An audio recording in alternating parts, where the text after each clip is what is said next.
My sister luxury wedding planner called me on a Tuesday morning with a ridiculous demand. "We need an extra $80,000 for the venue by noon," she said, her voice dripping with condescension. When I told her I did not have that kind of money lying around for a party, she chuckled. "I know you are just a low-level event coordinator, darling, but your family is tapped out. Beg or borrow it, or the wedding is off." I simply smiled into the receiver. "Have the owner of the estate contact me directly," I replied, and ended the call. 20 minutes later, my phone lit up with a furious message from my sister. "My name is Gwen. I am 33 years old, and for the past 15 years, I have been the black sheep of my family. I am a hospitality and real estate executive, though my family firmly believes I am a struggling assistant planning cheap corporate retreats." Before I continue this story, let me know where you are watching from in the comments below. Hit like and subscribe if you have ever been underestimated by the people who should have supported you the most.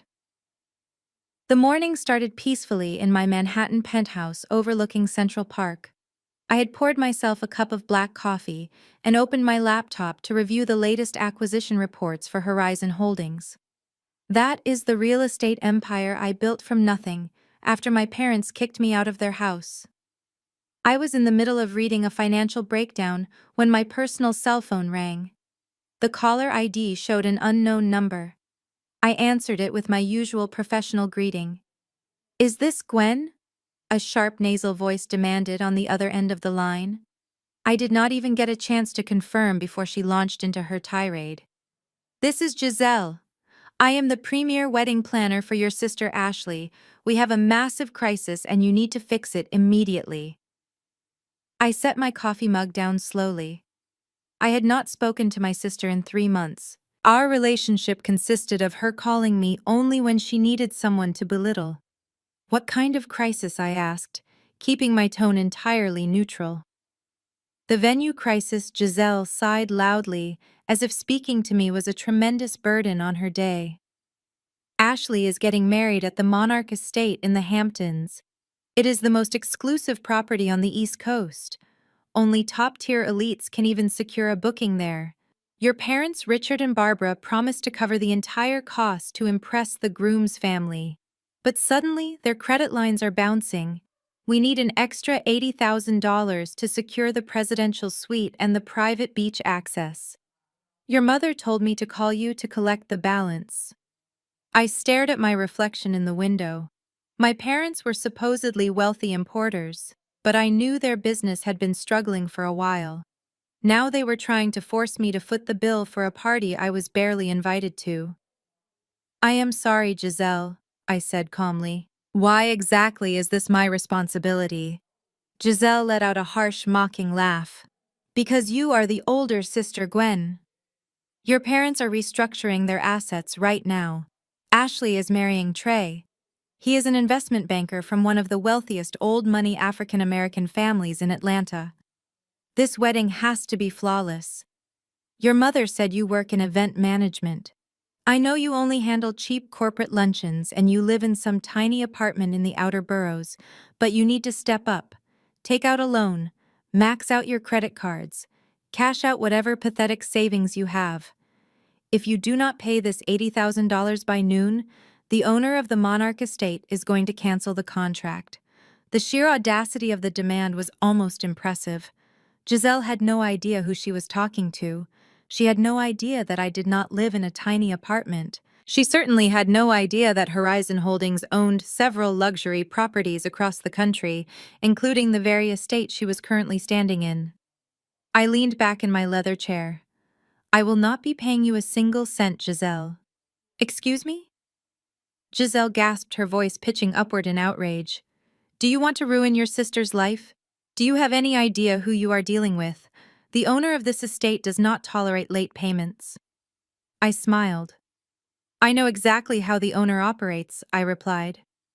"If there is a billing issue with the contract, have the owner of the estate contact me directly." "Have a wonderful day, Giselle." I pressed the end call button and tossed my phone onto the desk. The Monarch Estate was my crown jewel. I had purchased it 2 years ago and transformed it into a premier destination for the ultra-wealthy. The fact that my parents were trying to rent my own property while actively hiding their financial ruin was a special kind of irony. Exactly 20 minutes later, my phone started vibrating violently across the mahogany desk. It was Ashley. I let it ring 3 times before picking up. "Are you out of your mind?" Ashley screamed into the receiver so loudly, I had to pull the phone away from my ear.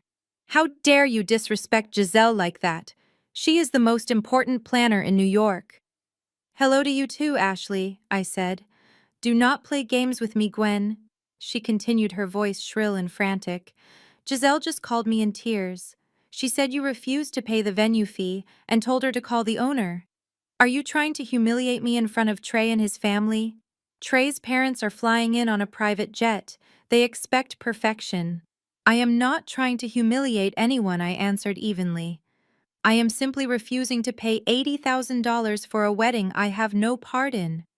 "You owe me this," Ashley snapped. "You have always been jealous of me. Just because mom and dad kicked you out at 18 for refusing to go to law school does not mean you get to ruin my life.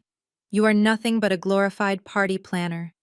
You should be honored that we are even allowing you to contribute to a high society event. Mom said you need to learn family loyalty." "Family loyalty is a two-way street," I reminded her. "A street this family has never walked down. You are a bitter, pathetic loser." Ashley spat the venom clear in every word. "Trey warned me about you. He said people from the bottom always try to drag successful people down. He comes from a prominent family in Atlanta, and he knows how jealous people like you operate. You better have that money transferred by tonight or you are dead to us. Mom is going to call you next and she is furious." I ended the call without another word. The delusion in her voice was staggering. My family was drowning in debt, attempting to scam a wealthy family into a marriage while treating me like dirt beneath their shoes. They wanted to play a game of wealth and status. As I looked out over the Manhattan skyline, I decided right then and there that I was going to let them play it all the way to the bitter end. Exactly 20 minutes later, my phone illuminated with a new incoming call. The caller ID flashed with my mother's name. I let it ring twice, taking a slow, deep breath to center myself before answering. I did not even have the chance to say hello before Barbara unleashed her fury. Her voice was a screeching siren that forced me to hold the device an inch away from my ear. "You ungrateful, spiteful little brat," my mother screamed.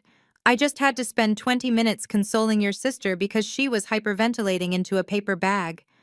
Giselle is threatening to walk off the job and take her entire vendor team with her. How dare you speak to a professional of her caliber that way? How dare you jeopardize the most important day of your sister's life over your petty, pathetic jealousy?" I leaned back in my chair, watching the cursor blink on my computer screen. "I am not jealous, Mom. I simply refuse to be extorted for $80,000 to fund a party."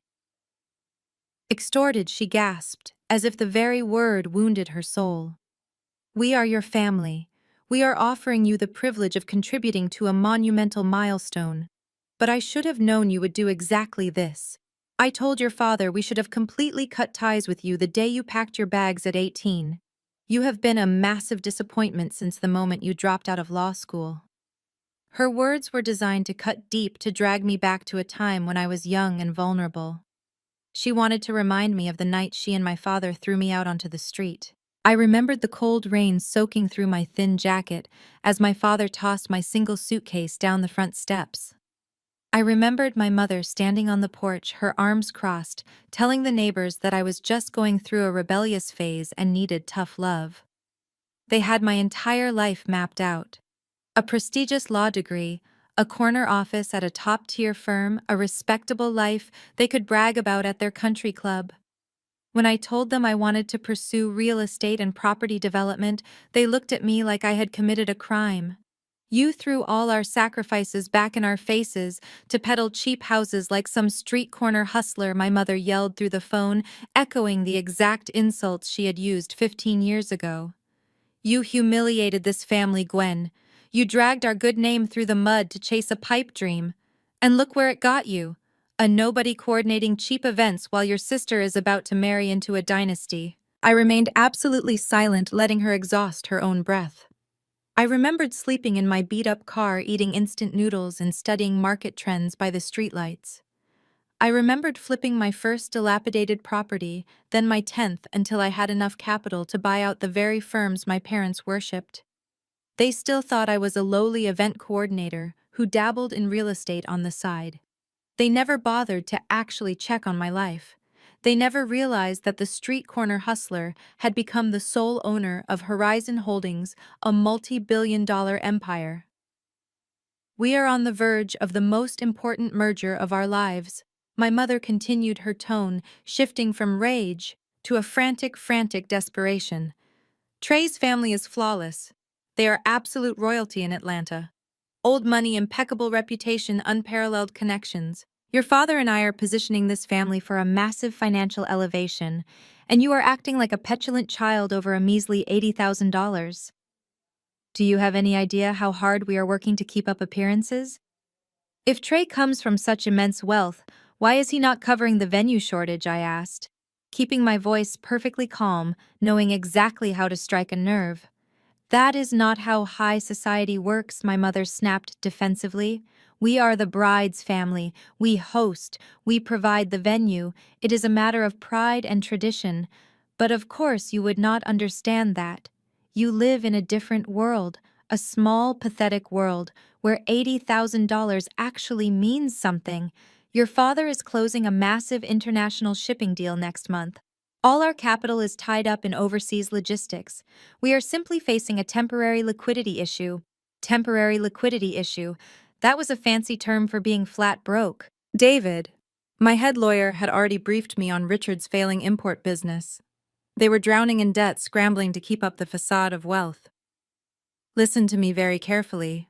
My mother's voice dropped to a lethal hissing whisper. Your father has booked a private table at a very exclusive restaurant tonight. 8 o'clock sharp. You are going to put on a decent dress if you even own one, and you are going to show up with a cashier's check for $80,000. You will hand it to me quietly. You will apologize to your sister for the stress you have caused her today, and you will be extremely polite to Trey. And if I refuse, I challenge softly. If you can manage to follow these simple instructions without embarrassing us, I will personally speak to Ashley. My mother offered, her voice dripping with fake magnanimity. I will convince her to let you attend the ceremony. We will find a seat for you in the back, away from the cameras and Trey's relatives. You can finally be part of this family again. This is your chance to make amends, Gwen. This is your chance to buy back your place in this family and wipe away the shame you caused us 15 years ago. I looked at the Horizon Holdings logo glowing on my computer screen. I looked at the digital deed to the Monarch estate sitting safely in my encrypted vault. They wanted to charge me $80,000 for a seat in the back row of my own property. They wanted me to fund their elaborate scam to trap a wealthy family into marriage. I will be at the dinner tonight, I said softly, a genuine smile finally touching my lips. I look forward to discussing the exact cost of my redemption. Do not be late, my mother commanded.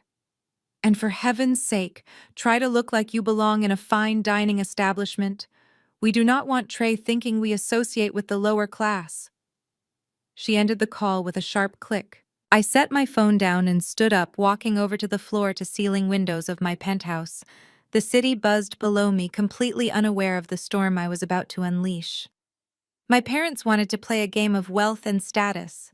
They wanted to parade their golden child and her elite fiancé in front of me while demanding my money. They had no idea that they had just invited the predator into the very trap they had set. I turned away from the floor-to-ceiling windows and walked back to my massive mahogany desk. The afternoon sun cast long shadows across the imported Turkish rug, but my focus was entirely on the glowing monitors in front of me. I logged into the secure internal network of Horizon Holdings. The biometric scanner chimed a soft tone, verifying my identity as the sole founder and chief executive officer of the corporation.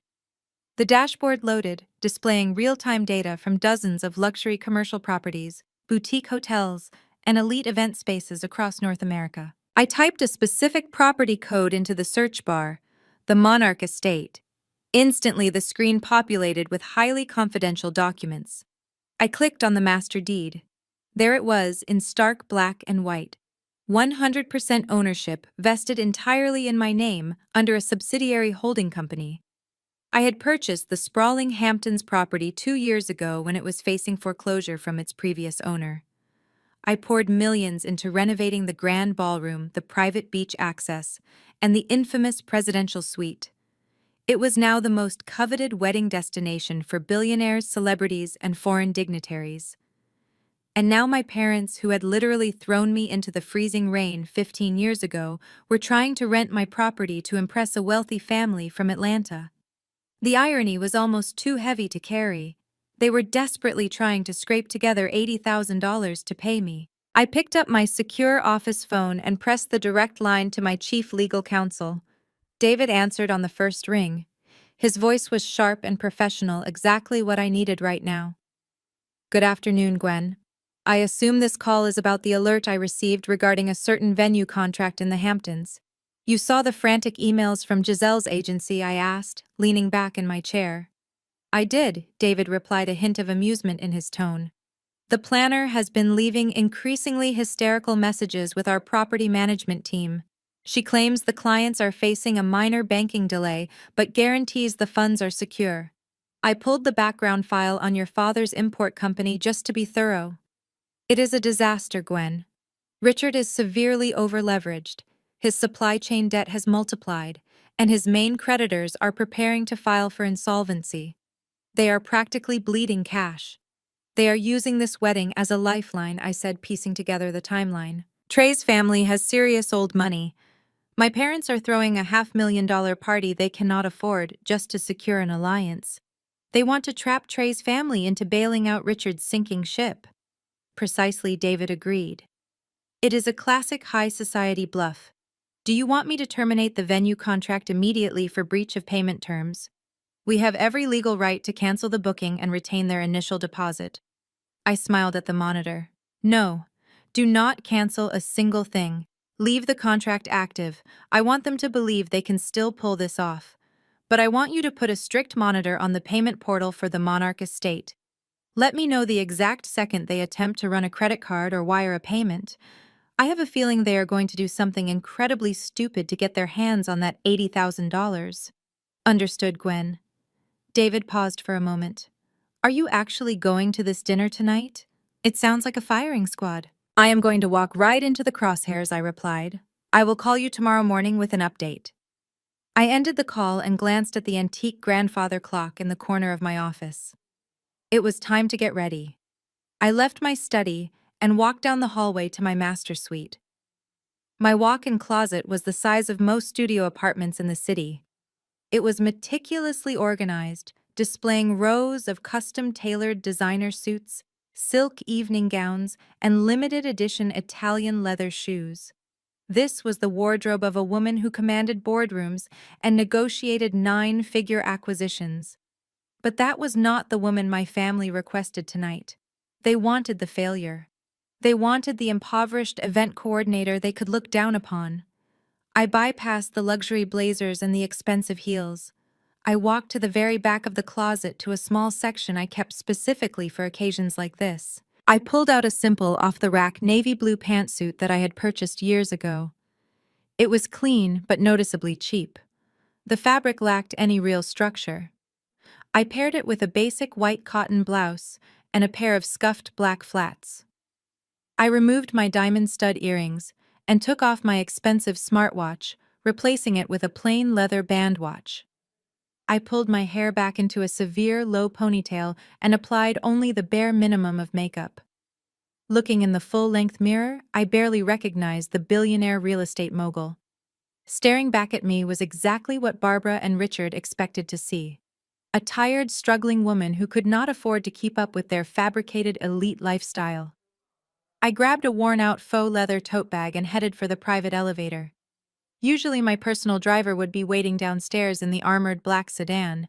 Instead, I sent him a message giving him the night off. I stepped out of my luxury building through the discreet side exit, avoiding the doormen, and walked 2 blocks to hail a standard yellow cab. The ride through the congested streets of Manhattan gave me plenty of time to mentally prepare. The restaurant my father had chosen was notoriously expensive, and securing a reservation required either massive wealth or significant social pull. It was the perfect stage for them to flaunt their imaginary superiority in front of Trey. The cab pulled up to the curb. I handed the driver cash and stepped out onto the pristine sidewalk. Valets in crisp uniforms were rushing to open doors for couples stepping out of luxury sports cars. I smoothed down my cheap navy blazer and took a deep breath of the cool evening air. I was about to sit at a table with people who despised my very existence simply because I had refused to follow their script. They were going to demand my money. They were going to demand my submission. I pushed open the heavy brass doors of the restaurant and walked into the softly lit foyer. The host looked me up and down, his eyes briefly lingering on my scuffed flats before plastering on a polite professional smile. I gave him my father's name. He nodded and gestured for me to follow him into the main dining room. The game was officially on. The host led me through a labyrinth of crystal chandeliers and velvet booths. The restaurant hummed with the hushed conversations of Wall Street executives and socialites. At the far end of the room, nestled in a semi-private alcove, I spotted my family. My mother, Barbara, wore an emerald silk dress that undoubtedly cost more than the average monthly rent in the city. My father, Richard, sat rigidly beside her in a bespoke tuxedo, trying to project an aura of untouchable wealth. Ashley sat across from them, draped in designer labels, looking every bit the spoiled heiress they had raised her to be. When I approached the table, the conversation instantly died. My mother's eyes swept over my cheap navy pantsuit and scuffed flats. Her lips thinned into a hard line of absolute disgust. She did not stand to greet me. None of them did. "You actually wore that," my mother hissed, her voice low to avoid attracting the attention of the nearby tables. "I specifically told you to dress appropriately, Gwen. We are meeting Trey here tonight." "It is clean and professional," I replied, pulling out the only empty chair available. They had deliberately assigned me the worst seat at the table. I was placed at the very end, practically jutting out into the main walkway right next to the swinging doors of the kitchen. It was the physical manifestation of my place in this family. An afterthought. An embarrassment to be kept on the fringes. Before my father could launch into a lecture about my appearance, the maitre d' stepped aside to reveal Trey. My future brother-in-law walked into the alcove with the effortless glide of a man who owned the world. Trey hailed from a prominent African-American family in Atlanta with generational wealth rooted in banking and real estate. He wore a flawless charcoal suit that hugged his athletic frame, perfectly paired with a vintage luxury watch that signaled exactly how much money he managed. He commanded attention, and he knew it. Trey kissed Ashley on the cheek and firmly shook my father's hand. Richard practically beamed with desperate approval, treating Trey less like a future son-in-law and more like a savior. Trey took the seat at the head of the table right next to Ashley, exuding absolute superiority. Then his dark, assessing eyes landed on me. He looked at my unstyled hair and my wrinkled blazer with a mixture of pity and amusement. "You must be Gwen," Trey said, leaning back in his chair and swirling the expensive bourbon the waiter had just handed him. "Ashley warned me you had a rather unique sense of style. I suppose the event planning business is not particularly lucrative these days." I smiled tightly. "The hospitality industry has its ups and downs, Trey. I manage just fine." "Manage is a word people use when they are failing, but refuse to admit it," Trey countered smoothly. His voice carried that distinct Southern elite charm, masking the absolute venom in his words. "Ashley tells me you are struggling to pull your weight for the wedding. She was practically in tears this afternoon because you threw a tantrum over a basic venue fee." I looked directly at Ashley, who suddenly found her water glass incredibly interesting. She had clearly spun a massive lie to her fiancé, painting me as the bitter, impoverished sister trying to ruin her big day. "I simply prefer to keep my finances separate from family matters," I told Trey, keeping my tone perfectly measured. Trey let out a short, condescending laugh. Finances implies you actually have capital to manage, Gwen. Let us be honest here. You live in a cramped apartment and organize budget retreats for mid-level managers. My family operates on a different echelon. We value legacy and wealth. When Ashley marries into my family, she becomes part of an empire. It reflects poorly on us to have a sister-in-law who cannot even afford a proper dress, let alone contribute to the wedding fund. He reached inside his tailored jacket and pulled out a sleek, matte black business card. With a flick of his wrist, he tossed it across the white tablecloth. The card slid and stopped right next to my water glass. I looked down at it. It bore the logo of one of the most ruthless investment banks in the financial district. His name was printed in bold gold lettering as a senior managing director. "Call my human resources department tomorrow morning," Trey ordered, his tone dripping with fake charity. "I will personally authorize them to bypass the usual background checks. We need someone to man the front desk on the 4th floor. You will be answering phones and fetching coffee for real executives. It pays a decent hourly wage. If you work enough overtime, you might just save up enough to buy Ashley a decent wedding gift. Or at the very least pay off whatever debts are making you so miserable." My mother let out a small, delighted gasp. "Oh, Trey, that is incredibly generous of you. Gwen, you should thank him immediately. This is the opportunity of a lifetime for someone in your position." My father nodded vigorously. "A stable job at a prestigious bank is exactly what you need, Gwen. It is time to stop playing around with those silly little events and get a real job. Trey is handing you a lifeline. Take it." I slowly picked up the business card. I ran my thumb over the embossed gold lettering. Trey was a senior managing director at a firm that Horizon Holdings had completely outbid on a massive commercial real estate acquisition just 3 weeks ago. His firm had lost millions on that deal because my team had crushed their proposal. And here he was sitting across from me, offering me a minimum wage job to answer his phones. The urge to laugh was almost suffocating. I wanted to drop my own titanium black card on the table and watch the color drain from his arrogant face. I wanted to tell him that my company could buy his entire department and liquidate it before dessert was served. But I needed them to dig their own graves. I needed them to commit completely to their delusion. I carefully tucked his business card into my cheap faux leather tote bag. "I appreciate the offer, Trey," I said, my voice quiet and steady. "I will certainly keep your front desk in mind if my current ventures do not pan out." Trey scoffed, taking a long sip of his bourbon. "Suit yourself. But do not expect any handouts from my family when you finally go bankrupt. We do not subsidize failure." The waiter arrived then, carrying silver trays of appetizers, creating a brief pause in the hostility. But I knew the main event was yet to come. My father had not called me here just to let Trey insult my career. They needed $80,000 to pay the venue owner. They needed my money to pay me. And I sat quietly in my corner seat, waiting for Richard to make his desperate move. The waiters cleared the silver appetizer plates with practiced efficiency, leaving behind a heavy, suffocating silence at our table. The ambient hum of the exclusive restaurant felt miles away. I took a slow sip of my sparkling water, my eyes darting between the 4 people who considered me nothing more than a disposable asset. Richard straightened his bespoke tuxedo jacket. He reached for his crystal wine glass and a silver dessert spoon. He tapped the spoon against the crystal. The sharp, ringing sound cut through the low murmurs of the surrounding tables. Several wealthy patrons glanced in our direction, but Richard did not care. He thrived on an audience. "I would like to propose a toast," my father announced, his voice projecting a fake booming warmth. "To family, to legacy, and to the future." He raised his glass toward Trey, giving him a look of absolute submission disguised as mutual respect. "Trey, your family represents the pinnacle of success in Atlanta.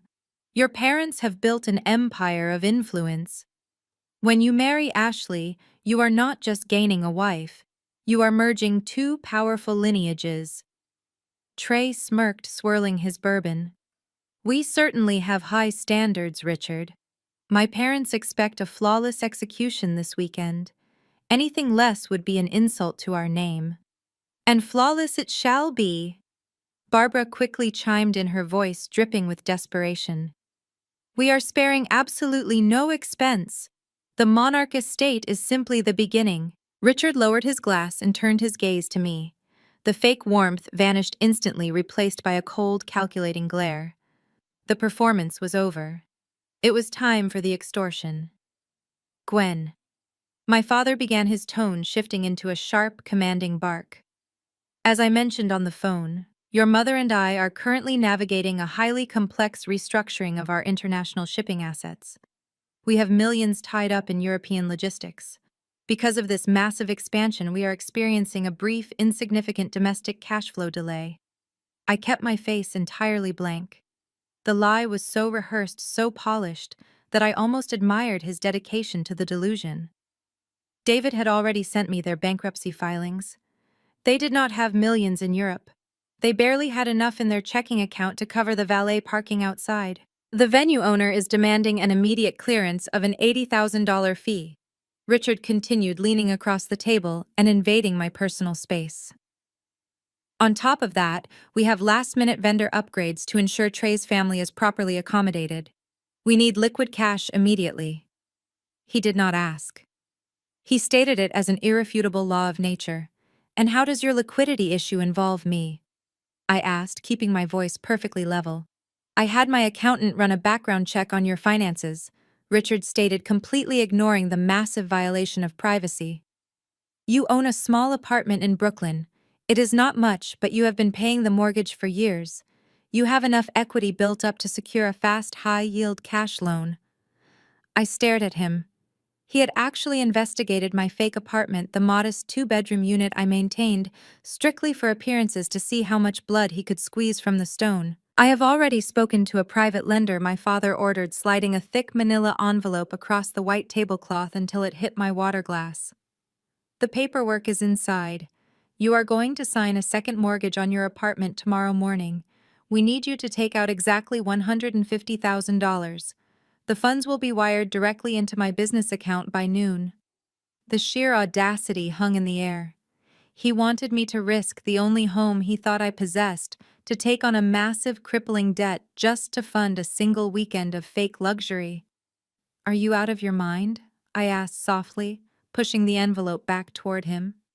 Barbara slammed her hand on the table, her emerald rings flashing under the chandelier light. Do not speak to your father that way.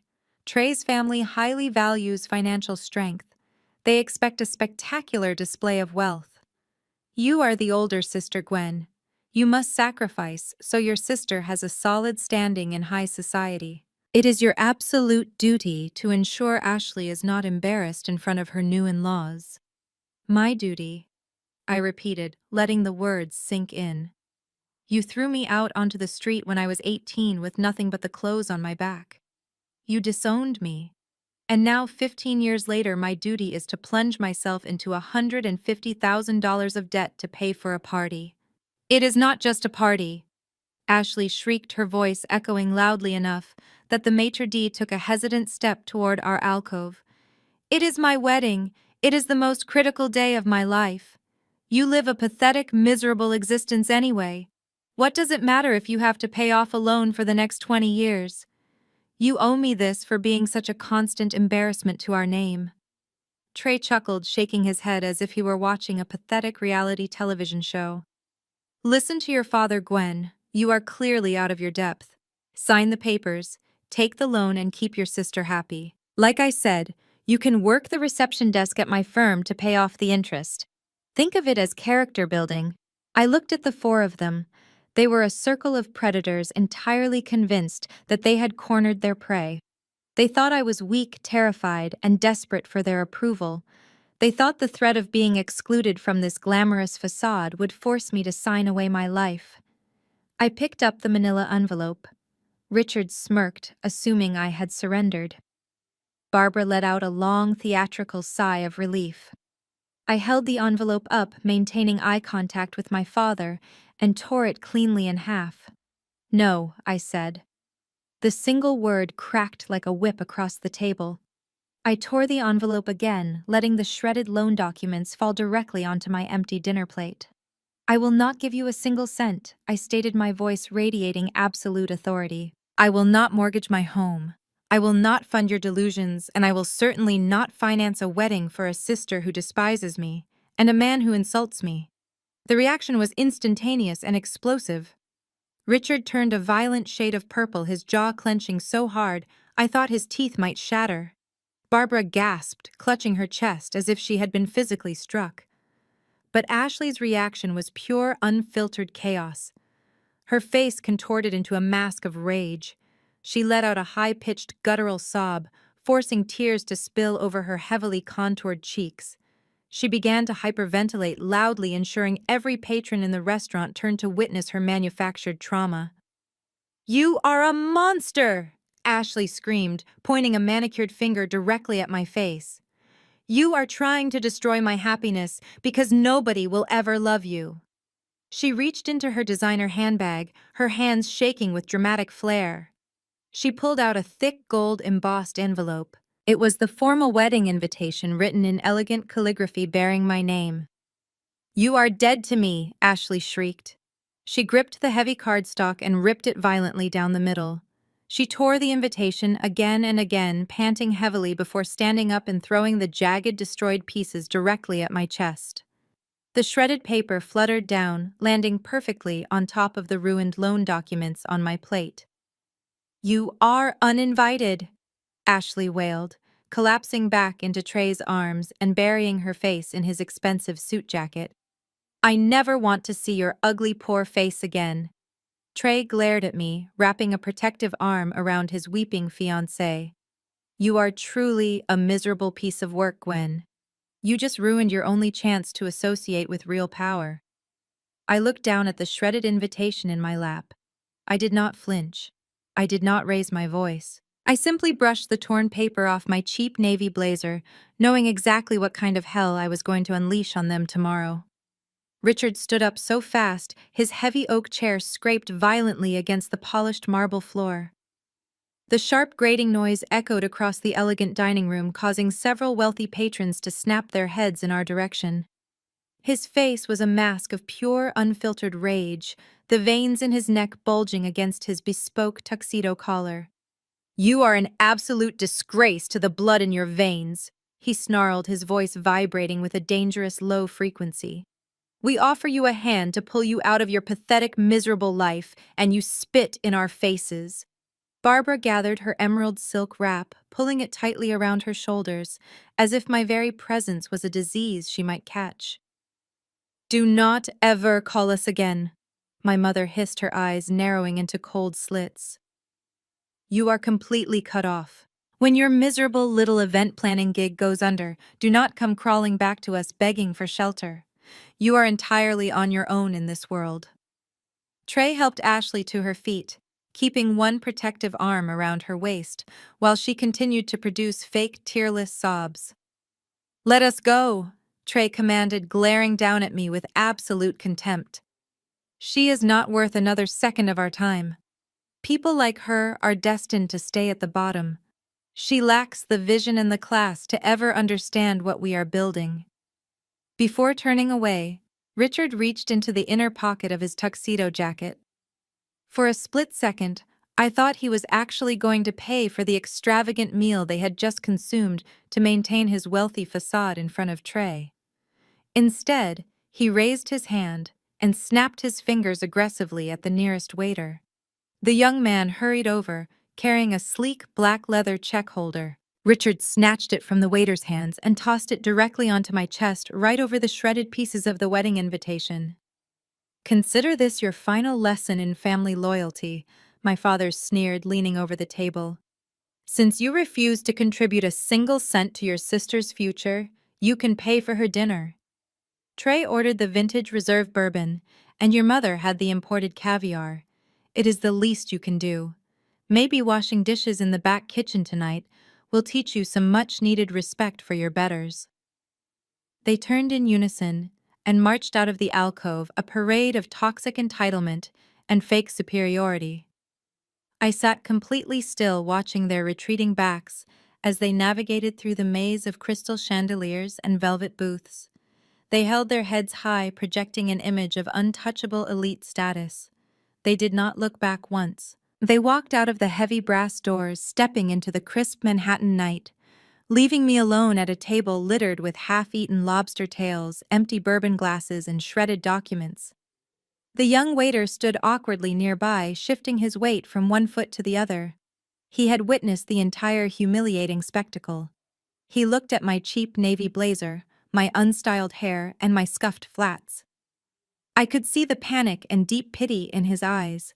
He clearly thought I was a struggling working-class woman who had just been abandoned by her cruel relatives with a massive bill she could never afford. The surrounding tables had fallen silent, casting sympathetic but uncomfortable glances in my direction. I calmly picked up the leather folder from my lap and opened it. The total printed at the bottom of the receipt was exactly $1,542. It was a staggering, crippling amount for an ordinary event coordinator living paycheck to paycheck. It was a mere rounding error for the chief executive officer of Horizon Holdings. I reached into my worn-out faux leather tote bag. Past the cheap notebooks and the basic pens, I found my hidden wallet. I bypassed the standard debit cards I used to maintain my impoverished cover identity. Instead, I slid my fingers into the concealed back slot and pulled out a heavy, sleek piece of anodized titanium. The exclusive black card, a financial instrument offered by invitation only, strictly reserved for clients with a verified net worth in the hundreds of millions. It had no spending limit. It was the ultimate key to the city's hidden elite ecosystem. I placed the heavy metal card onto the leather folder and held it out to the waiter. He took it hesitantly, expecting a declined debit card. As his fingers brushed the cold, heavy titanium, his eyes widened in shock. He blinked, staring at the minimalist design of the card, then looked back up at my cheap suit. The cognitive dissonance was written all over his face. "I will need the general manager to process this, ma." He stuttered, suddenly realizing that the woman sitting before him was not a victim of circumstance, but a predator in disguise. "I will be right back. Please excuse me." Less than 2 minutes later, the general manager himself hurried over to my table, almost sprinting across the dining room floor. His previous aura of polite disdain, the one he had given me when I first walked in, was completely gone. His face was pale, and his posture was rigid with absolute deference. He recognized the card immediately. He knew exactly what kind of unfathomable wealth and silent power was required to possess it. He placed the leather folder back on the table with trembling hands. "Everything is taken care of perfectly," he said, bowing deeply from the waist, his voice trembling slightly. "It is an absolute honor to have you dine with us tonight. Please accept our sincerest and most profound apologies for any disruption you experienced during your meal. If there is anything else you require, my entire staff is completely at your disposal. We can have a private car brought around for you immediately." "That will not be necessary," I replied, keeping my tone professional and detached. I signed the receipt deliberately, adding a generous $500 tip for the terrified young waiter who had stood by. I gathered my faux leather bag and stood up from the table, brushing a final piece of Ashley's torn invitation off my shoulder. The general manager continued to bow, ushering me out of the alcove and walking slightly behind me to clear the path. He escorted me all the way to the front entrance with the kind of reverence usually reserved for royalty or heads of state.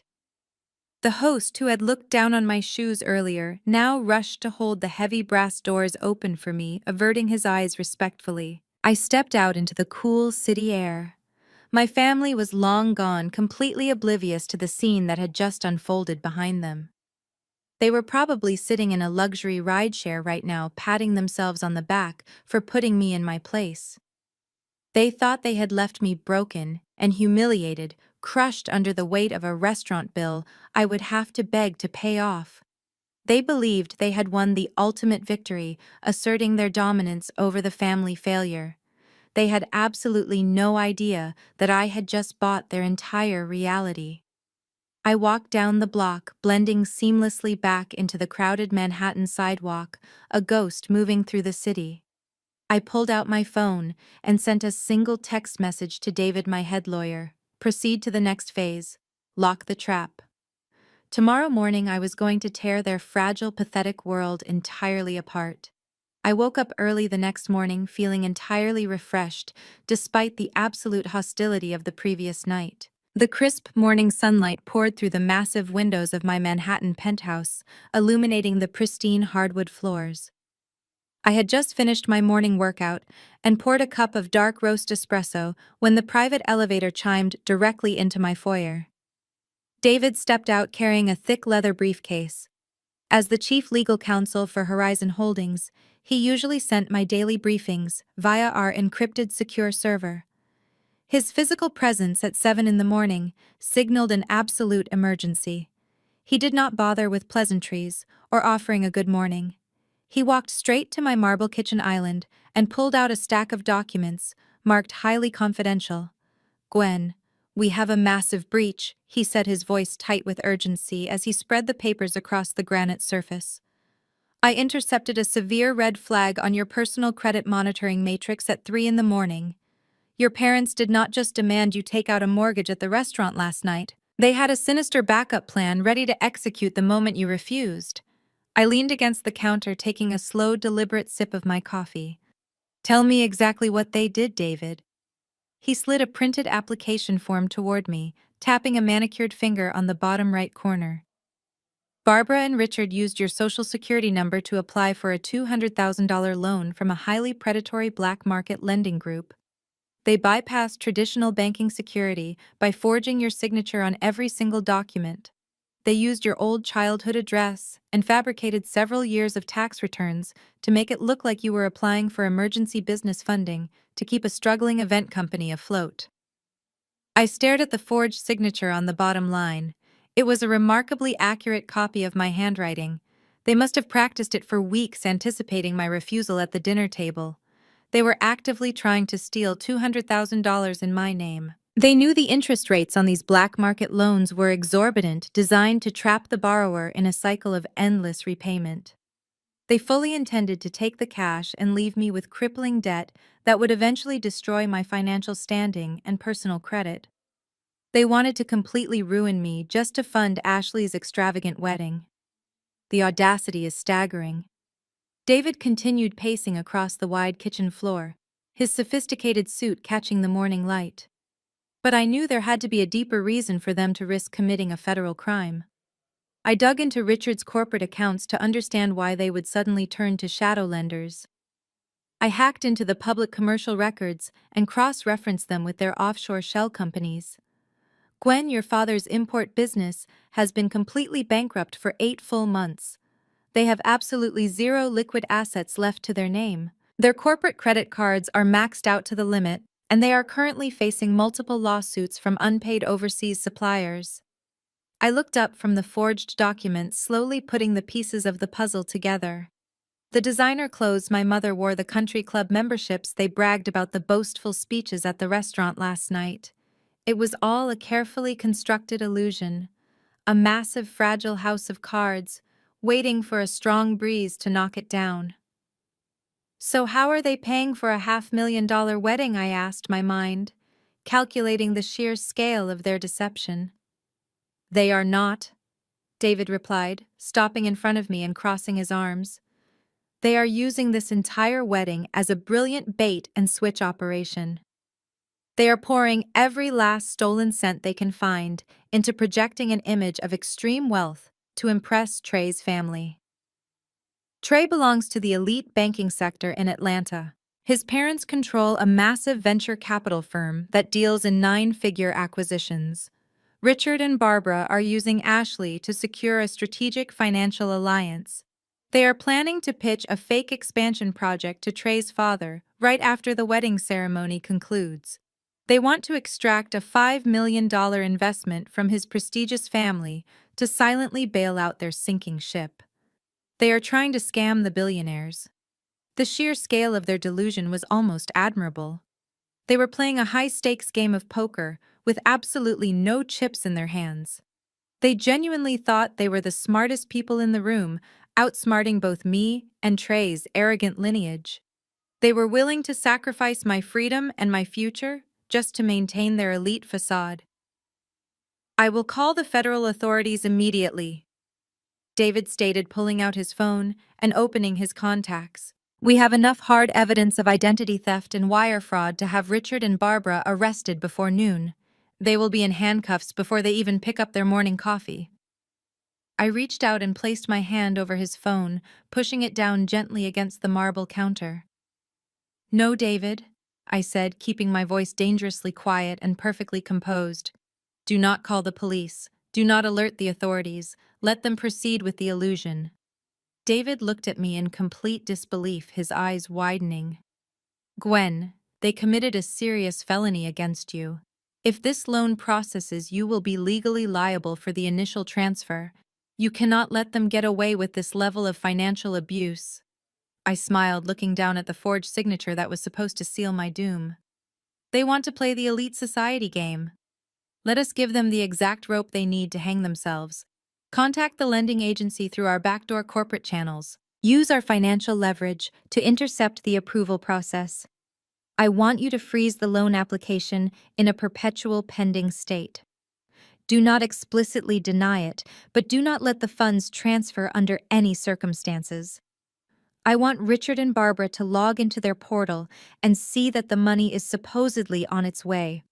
Let them feel the rush of victory. Let them believe they successfully stole my identity and secured the cash to pay the venue owner. They are going to walk into the Monarch estate completely blind to the fact that I own the building and I hold the invisible leash around their necks." The morning after my meeting with David, my phone buzzed with a text message from Ashley. It was a long paragraph dripping with artificial magnanimity. She informed me that my mother had successfully secured the $80,000 to pay the venue fee, saving the family from the immense embarrassment I had tried to cause. Ashley then stated that, out of the goodness of her heart, she was willing to offer me one final chance to redeem myself. If I wanted to earn a seat in the back row of her wedding, I was to report immediately to the Monarch estate in the Hamptons. My assigned duty was to act as the personal luggage carrier and errand runner for her wedding planner, Giselle. I read the message twice, letting the sheer comedy of the situation wash over me. They genuinely believed their fraudulent loan application had gone through, and they were now strutting into my territory armed with my stolen money. I replied with a simple confirmation, letting her know I would be there in 2 hours. I changed back into the cheap navy pantsuit and scuffed flats from the previous night. I wanted to give them the exact impoverished aesthetic they expected. I bypassed my private helicopter and instead drove a modest rental sedan out to the eastern end of Long Island. The drive took a little over 2 hours. As I approached the towering wrought iron gates of the Monarch estate, a deep sense of pride settled in my chest. I had bought this sprawling 50-acre property when it was a decaying relic. I personally oversaw the restoration of the limestone facade, the manicured European gardens, and the grand ballroom that overlooked the Atlantic Ocean. It was a masterpiece of luxury hospitality. I pulled up to the security checkpoint. The head of security, a towering former Marine named Harrison, stepped out of his booth. He saw my face through the windshield and immediately stood at attention, preparing to hit the override button to open the private owner's lane. I quickly rolled down my window and gave him a subtle but firm shake of my head. I held up my hand, signaling him to treat me like a standard vendor. Harrison was a professional. He instantly masked his confusion, seamlessly transitioning into his standard visitor protocol. He handed me a temporary vendor pass and directed me to park in the gravel service lot located a half-mile away from the main entrance. I walked the long, winding service path, carrying the cheap tote bag over my shoulder. The salty ocean breeze whipped through my unstyled hair. As I rounded the corner to the grand marble staircase of the main entrance, I spotted them. Ashley stood posing for a selfie in a designer sundress, while a woman I could only assume was Giselle barked orders at a team of terrified florists. Giselle wore a sharply tailored stark white blazer and towering stilettos that were completely impractical for navigating a sprawling estate. She held a gold-plated clipboard and surveyed the grounds with a look of permanent dissatisfaction. When Ashley spotted me approaching, her face lit up with a triumphant, cruel smile. "You actually showed up?"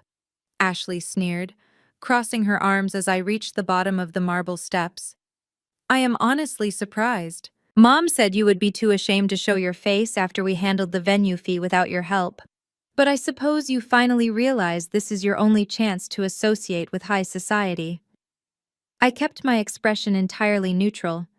"You said you needed assistance with the luggage, Ashley. I am here to help." Ashley turned to the wedding planner. "Giselle, this is my older sister Gwen, the one I told you about. She's going to be your personal assistant for the day. Make sure she earns her keep."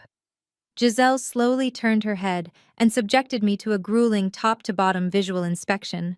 Her perfectly arched eyebrows drew together in deep offense. She looked at my scuffed black flats and my poorly fitted navy blazer as if I had just dragged mud across a sacred temple floor. "This is the sister Giselle," asked, her voice a high-pitched nasal whine. "Ashley, darling, you did not warn me she would look so incredibly pedestrian. We are at the Monarch Estate. We have a strict aesthetic code to maintain. I cannot have someone walking around my event space looking like a mid-level accounting clerk from a failing strip mall business." I simply smiled, keeping my hands folded in front of me. "I apologize if my attire offends you, Giselle. I am just here to carry the boxes." Giselle let out a dramatic sigh, waving her gold clipboard in my direction. "Fine. Take those 6 garment bags from the luxury transport van and carry them up to the bridal suite. And be incredibly careful. Those gowns cost more than you probably make in an entire decade. After that, you will unpack the crystal centerpieces. Do not drop anything. I will personally deduct the cost from whatever pitiful allowance your family gives you." I walked over to the van and loaded the heavy garment bags over my shoulder. They were incredibly heavy, but I carried them effortlessly. As I walked back past the 2 women, Giselle was busy inflating her own ego for Ashley's benefit. "You do not need to worry about the venue management," Giselle boasted loudly, ensuring I could hear every word. "I have an incredibly tight personal relationship with the owner of this estate. The CEO of Horizon Holdings is notoriously reclusive, but we actually had drinks last month in Manhattan. He is a brilliant older gentleman. He practically begged me to bring more elite clients to his property. He gave me unprecedented authority over the grounds." I stopped walking for a fraction of a second.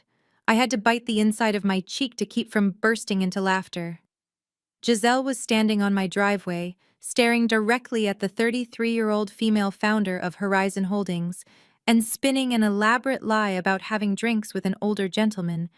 She was trying to weaponize my own fictional identity to intimidate me. "That is amazing," Giselle Ashley fawned, looking at the planner with absolute admiration. "Trey will be so impressed. His family loves people with high-level connections. Maybe you can introduce us to the owner later." "Oh, he is extremely busy," Giselle replied smoothly, brushing a piece of lint off her white blazer. "But if you behave perfectly, I might pull some strings. I have him on speed dial. Now, Gwen, hurry up with those bags. We do not have all day to wait for you to stumble up the stairs." I adjusted the heavy garment bags on my shoulder and gave Giselle a polite deferential nod. "Right away, Giselle. I am sure the owner is very lucky to have someone like you representing his interests." I turned and walked up the grand marble staircase, entering the massive gilded foyer of my own property. The crystal chandelier I had personally sourced from a private auction in Paris sparkled above me. The Italian marble floors I had selected echoed beneath my cheap shoes. They were treating me like a peasant in the very castle I had built from the ground up. They were standing on my land, breathing my air, and bragging about phantom connections to my name. I carried the garment bags toward the grand elevator, a silent smile playing on my lips. The trap was set perfectly, and they were sprinting happily right into the center of it. I navigated the grand staircase back down to the main foyer after securely storing the bridal gowns. The sweeping double doors of the Monarch estate were wide open, allowing the coastal breeze to filter into the lobby. A sleek black Rolls-Royce pulled up to the circular driveway. The driver quickly stepped out to open the rear doors. Trey had bragged endlessly about his family, but seeing his parents in person confirmed every piece of intelligence David had gathered. Winston and Beatrice stepped out of the vehicle, projecting the kind of quiet, untouchable power that only came from decades of generational wealth in Atlanta. Beatrice wore a perfectly tailored ivory suit and a modest string of genuine pearls. Winston stood tall in a custom linen suit, exuding the calm authority of a man who served on multiple philanthropic boards. They did not need to raise their voices to command a room. They were the epitome of the black elite, a family that prioritized dignity, honor, and impeccable public behavior above all else. Unfortunately, my sister possessed absolutely none of those qualities. As Winston and Beatrice crossed the threshold into the grand foyer, a shrill, shrieking voice echoed from the adjacent ballroom. It was Ashley. She was standing in the center of the room, pointing a manicured finger directly into the face of a young woman. That young woman was my senior floral director, an incredibly talented botanist I had personally recruited from London. I said, stark white. Ashley screamed, her face flushed a blotchy red. Are you completely deaf, or just incompetent? These hydrangeas have a cream undertone. They look like they were picked out of a cheap grocery store bin. I am marrying into a prominent family, and I will not have my reception look like a budget backyard barbecue. Get these out of my sight and replace them immediately before I have Giselle fire you. My senior floral director maintained her composure, keeping her hands clasped professionally in front of her. She handled billionaires on a daily basis and was trained to deal with high-stress clients, but Ashley's behavior was pushing the limits of basic human decency. Winston and Beatrice stopped dead in their tracks at the entrance of the ballroom. The look of profound distaste that washed over Beatrice's face was instantaneous. In her world, a public tantrum was the ultimate sign of low class. Wealth whispered, but trash screamed. Beatrice turned her head slightly to exchange a heavily weighted glance with her husband. Her lips pursed in clear disapproval. This was not the elegant, refined bride Barbara and Richard had promised them. This was a spoiled child throwing a tantrum over a shade of white. My mother Barbara had been hovering near the catering station. When she spotted Winston and Beatrice standing at the doorway witnessing Ashley's humiliating meltdown, panic completely seized her features. The $5 million investment plan was evaporating right before her eyes. She needed a scapegoat immediately to explain away Ashley's atrocious lack of manners. Barbara frantically scanned the room. Her desperate eyes locked onto me as I stood quietly near the doorway holding my cheap tote bag. In a fraction of a second, her vicious survival instinct kicked in. She practically sprinted across the marble floor, grabbing my upper arm with a bruising grip and yanking me forward into the direct line of sight of Trey's parents. Winston, Beatrice.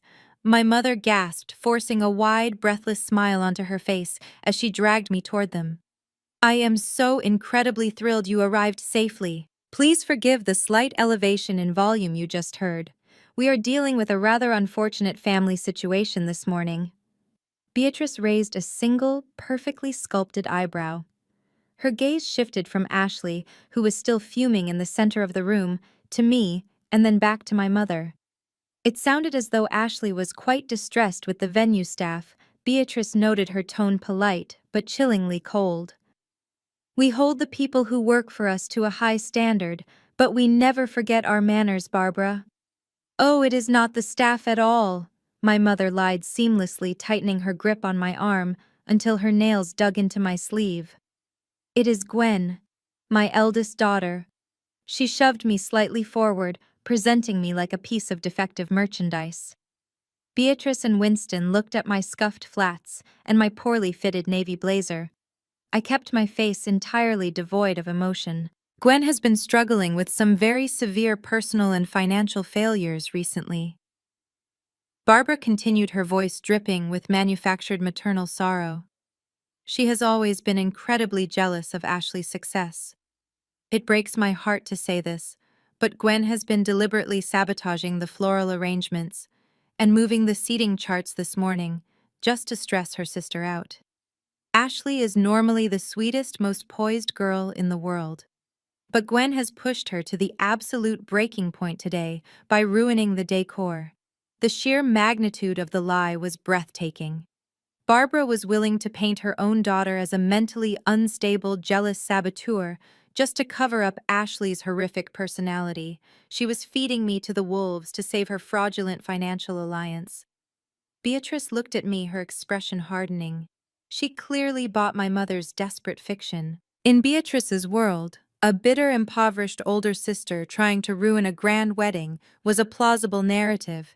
It is a terrible shame when family members cannot find it in their hearts to be supportive. Winston added, his deep voice, carrying a note of stern judgment.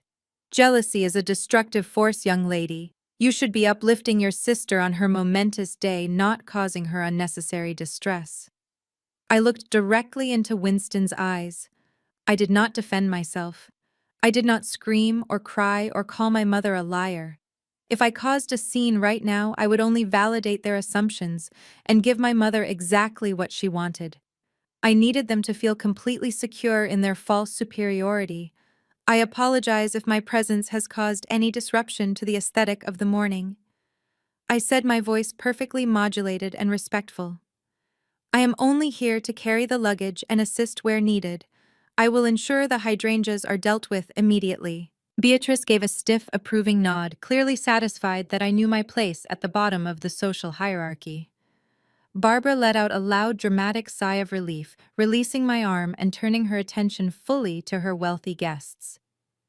Please do not let her behavior ruin your tour, my mother fawned, gesturing toward the grand terrace. Let us leave Gwen to clean up her mess. I want to show you the private beach access Trey specifically requested for the cocktail hour. The venue owner has been very accommodating to us. As Barbara led Winston and Beatrice away, showering them with compliments and fabricated stories of our family wealth, I stood alone in the grand foyer. My floral director caught my eye from across the ballroom. She looked absolutely furious on my behalf, ready to march over and defend me. I gave her a sharp, subtle shake of my head. She immediately understood the silent command and returned to her work, ignoring Ashley's continued huffing. My family had just used me as a human shield to protect their fragile scam. They had humiliated me in front of the very people they were trying to defraud. They believed I was trapped under their thumb, forced to swallow their abuse because I was poor and powerless. I picked up my cheap tote bag and walked toward the administrative wing of the estate, a quiet, lethal energy burning in my chest. The game was escalating, and I was about to raise the stakes. I watched my mother guide Winston and Beatrice toward the grand terrace, her nervous laughter echoing against the marble walls. The moment the heavy oak doors closed behind them, the fake maternal warmth completely vanished from her face. She practically sprinted back into the main foyer, her emerald silk dress swishing furiously around her ankles. She grabbed Ashley by the arm, her manicured fingernails digging into my sister's wrist. "We need to elevate this immediately," Barbara hissed, her voice a frantic whisper. Did you see the way Beatrice looked at the floral arrangements? She looked at us like we were peasants serving her fast food on paper plates. We are losing control of the narrative. It is Gwen's fault, Ashley whined, stomping her designer heel against the pristine floor. She ruined my mood and made me scream. Now Trey's mother thinks I am some kind of hysterical lunatic. I need to fix this. I need to show them that we are completely on their level. Ashley whipped her head around and locked eyes with Giselle, who was busy berating a terrified lighting technician. Giselle Ashley barked, marching over to the wedding planner. The Ocean View suite is entirely unacceptable. It only has 3 balconies and it faces the East Gardens. I cannot have Beatrice and Winston walk into a standard bridal suite. I need the presidential suite. I need the top floor. Giselle lowered her gold-plated clipboard, her perfectly arched eyebrows shooting up toward her hairline. Ashley, darling. The presidential suite was not in your original contract. It is the crown jewel of the monarch estate. It spans the entire top floor and includes a private helipad, a temperature-controlled infinity pool, and a personal butler. The venue management keeps it strictly locked down. They usually reserve it for foreign dignitaries or billionaire tech founders. I do not care who they usually reserve it for. Ashley shrieked, her voice echoing off the crystal chandeliers. I am marrying into a prominent Atlanta banking dynasty. Trey is a senior managing director. If I do not get that suite, Trey's mother is going to think we are completely broke. Fix it, Giselle. You said you had the owner on speed dial. Call him and get me those keys. Richard, who had been pacing near the grand staircase, marched over to join the chaotic huddle. His bespoke tuxedo jacket was unbuttoned, revealing his mounting anxiety. He knew exactly how close their massive financial scam was to collapsing. If Beatrice and Winston smelled even a hint of poverty, the $5 million investment deal would evaporate before the cocktail hour. Do not bother calling anyone, Richard ordered, waving his hand dismissively at Giselle. We do not need to beg for favors. We are paying customers. I will handle the staff myself. My father turned and snapped his fingers aggressively at the main concierge desk. He did not ask for assistance. He demanded absolute obedience. Get the general manager out here immediately, Richard commanded, his voice booming across the foyer. Tell him Richard requires his presence. I stood quietly near a towering marble pillar, gripping the straps of my cheap faux leather tote bag. I watched the heavy mahogany doors behind the concierge desk swing open. A tall, impeccably dressed man stepped out into the lobby. It was Mr. Caldwell, the general manager of the Monarch Estate. I had personally hired him away from a five-star hotel in Dubai 3 years ago. He was brilliant, calculating, and fiercely loyal to Horizon Holdings. Mr. Caldwell adjusted his tailored suit jacket and walked toward my raging family with a serene, unbothered expression. He was fully aware of my true identity. We had reviewed the weekly financial reports together just yesterday morning. But as he approached the chaotic group, he did not even cast a glance in my direction. He played his part flawlessly. Good morning, Mr. Caldwell, said his voice a smooth, professional baritone. I understand there is a concern regarding your accommodations. How may the estate assist you today? Listen to me very carefully, Richard growled, stepping into Mr. Caldwell's personal space to assert his fake dominance. My daughter is hosting the most significant high society wedding this venue will see all year. The current bridal suite is entirely inadequate for our needs. We require immediate access to the presidential suite. We have highly influential guests arriving, and we will not tolerate second-tier treatment.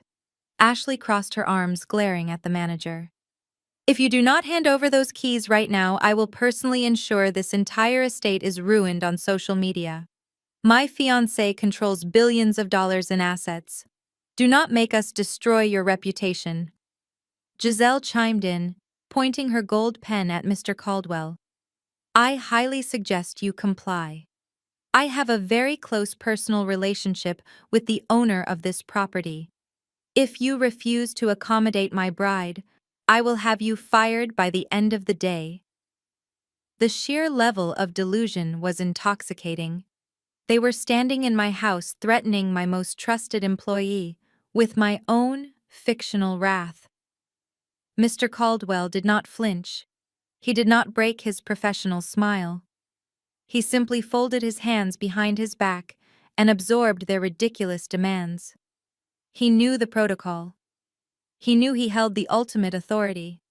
But he also knew who truly pulled the strings. For a fraction of a second, Mr. Caldwell shifted his gaze over Richard's shoulder.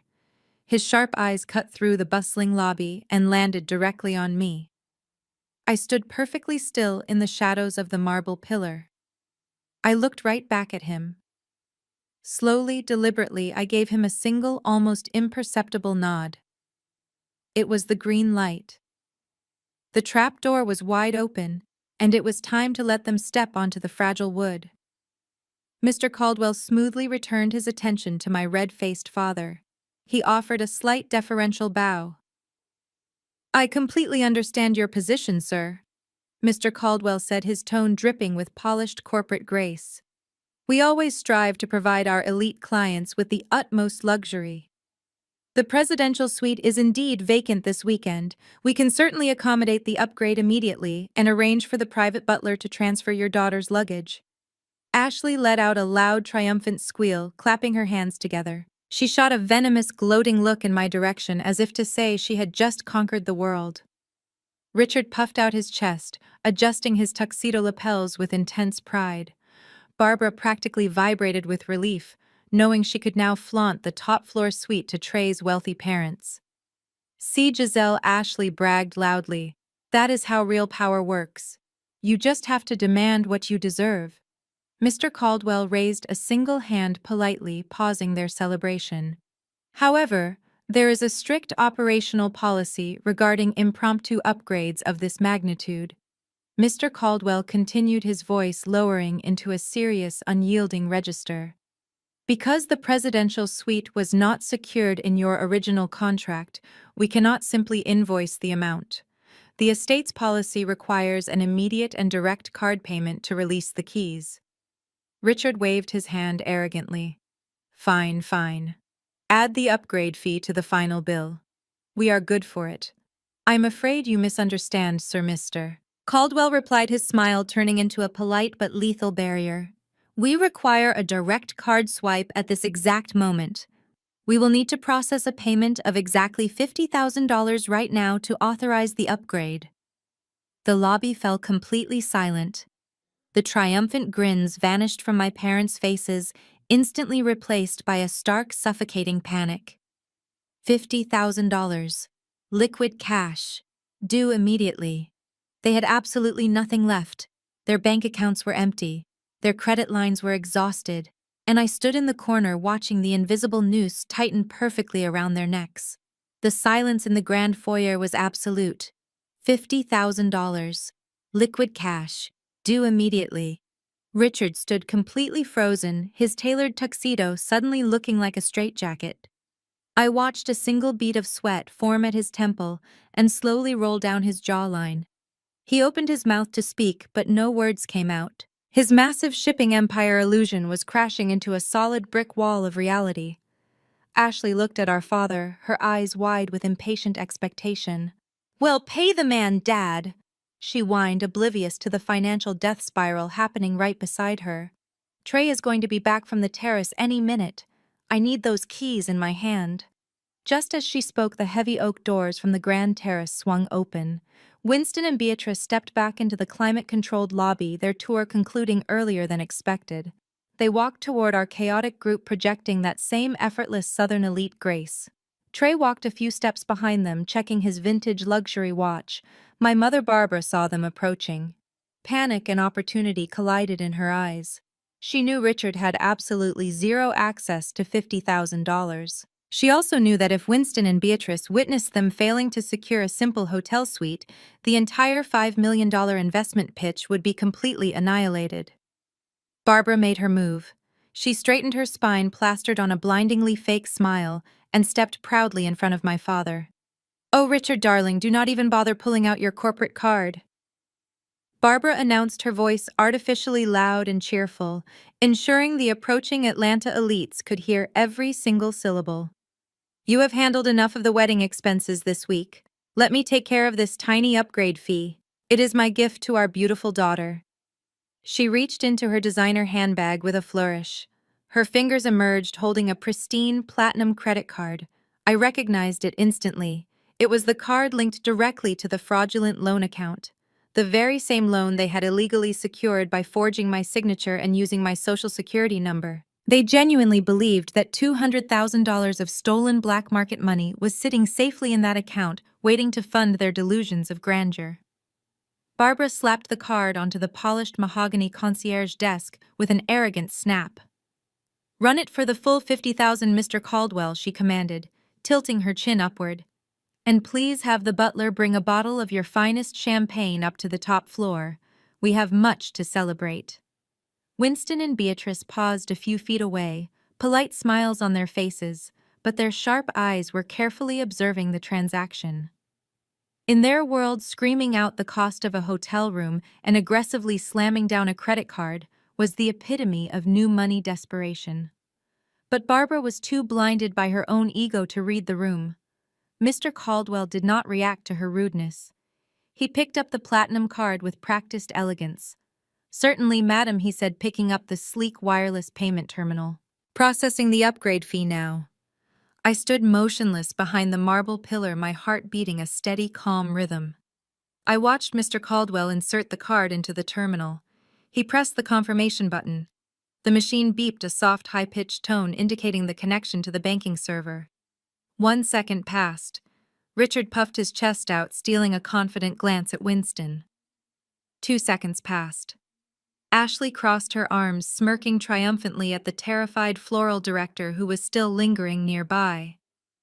3 seconds passed. Then the terminal let out a harsh, jarring double beep. The screen flashed a brilliant, aggressive red. The color reflected directly onto Barbara's pale face. Mr. Caldwell frowned slightly, inspecting the screen. He pulled the card out and wiped the chip with a microfiber cloth. "My apologies, madam," he murmured, his tone entirely neutral. "There seems to be a slight connection issue. Allow me to try inserting it one more time." Barbara let out a forced, airy laugh, glancing nervously over her shoulder at Trey's parents. "Oh, you know how these elite banking security protocols are," she told Beatrice, waving a manicured hand dismissively. "They flag any large transaction instantly to protect our assets. It is honestly such a hassle having top-tier wealth management." Beatrice offered a tight, thin smile that did not reach her eyes. "Indeed," she replied softly. Mr. Caldwell inserted the card again. He pressed the button. The entire lobby seemed to hold its breath. The terminal screamed its harsh double beep again. The red light illuminated the space between them. "I am so sorry, madam," Mr. Caldwell announced, his voice carrying clearly across the silent foyer. "The transaction has been unequivocally declined. The automated banking system is returning a severe error code. It appears the funds have been completely frozen by the issuing institution." The words dropped like a physical weight onto the marble floor. "Declined!" Ashley gasped, taking a step back as if the terminal had physically burned her. "What do you mean, declined?" "Try it again. Swipe the magnetic strip. I assure you, miss the method of entry will not change the result," Mr. Caldwell stated, placing the useless piece of plastic back onto the mahogany desk. "The account is entirely locked. We cannot process the $50,000 upgrade fee. The Ocean View Suite remains your current accommodation." Barbara's face drained of all color. She looked like a ghost standing in her expensive emerald dress. Her hands began to tremble violently. She snatched the card off the desk, staring at it as if it had betrayed her. "That is impossible," Barbara stammered, her voice cracking with raw, unfiltered panic. "There is $200,000 in that specific account. I verified it myself just yesterday. The bank must be making a catastrophic error." Winston's polite smile vanished. He exchanged a very sharp, very serious look with his wife. A family claiming to be international shipping magnates should never face a declined card for a $50,000 hotel bill. A true billionaire would simply pull out another card or make a quick phone call to a private wealth manager. Barbara's sweating, shaking panic was a massive, glaring red flag. Trey stepped forward, his jaw tight with embarrassment. "Is there a problem here, Barbara?" he asked, his tone dripping with newly formed suspicion. "If you need me to cover this minor expense, I can easily arrange it." "No!" Richard shouted far too quickly and far too loudly. My father stepped in front of my mother, physically blocking her from the terminal. His forehead was slick with heavy perspiration. He let out a loud, booming laugh that sounded entirely maniacal. "Absolutely not," Richard barked, slapping Trey on the shoulder with forced camaraderie. "It is just a ridiculous security hold. Our corporate accounts are undergoing a massive international audit today because of the new European merger. My finance team must have accidentally locked the personal cards during the sweep. We will have it sorted out in 5 minutes." Beatrice narrowed her eyes. Her gaze cut right through Richard's pathetic lie. An international audit does not freeze a personal credit line. She knew it. Winston knew it. Trey knew it. The polished elite facade my parents had spent months building was fracturing right in front of them, exposing the desperate, impoverished reality underneath. Ashley, you will stay in the Ocean View suite for now, Barbara commanded, her voice high-pitched and frantic. She grabbed Ashley by the arm, dragging her away from the concierge desk. We have actual wedding business to attend to. We cannot stand around dealing with incompetent banking technology. But I want the top floor.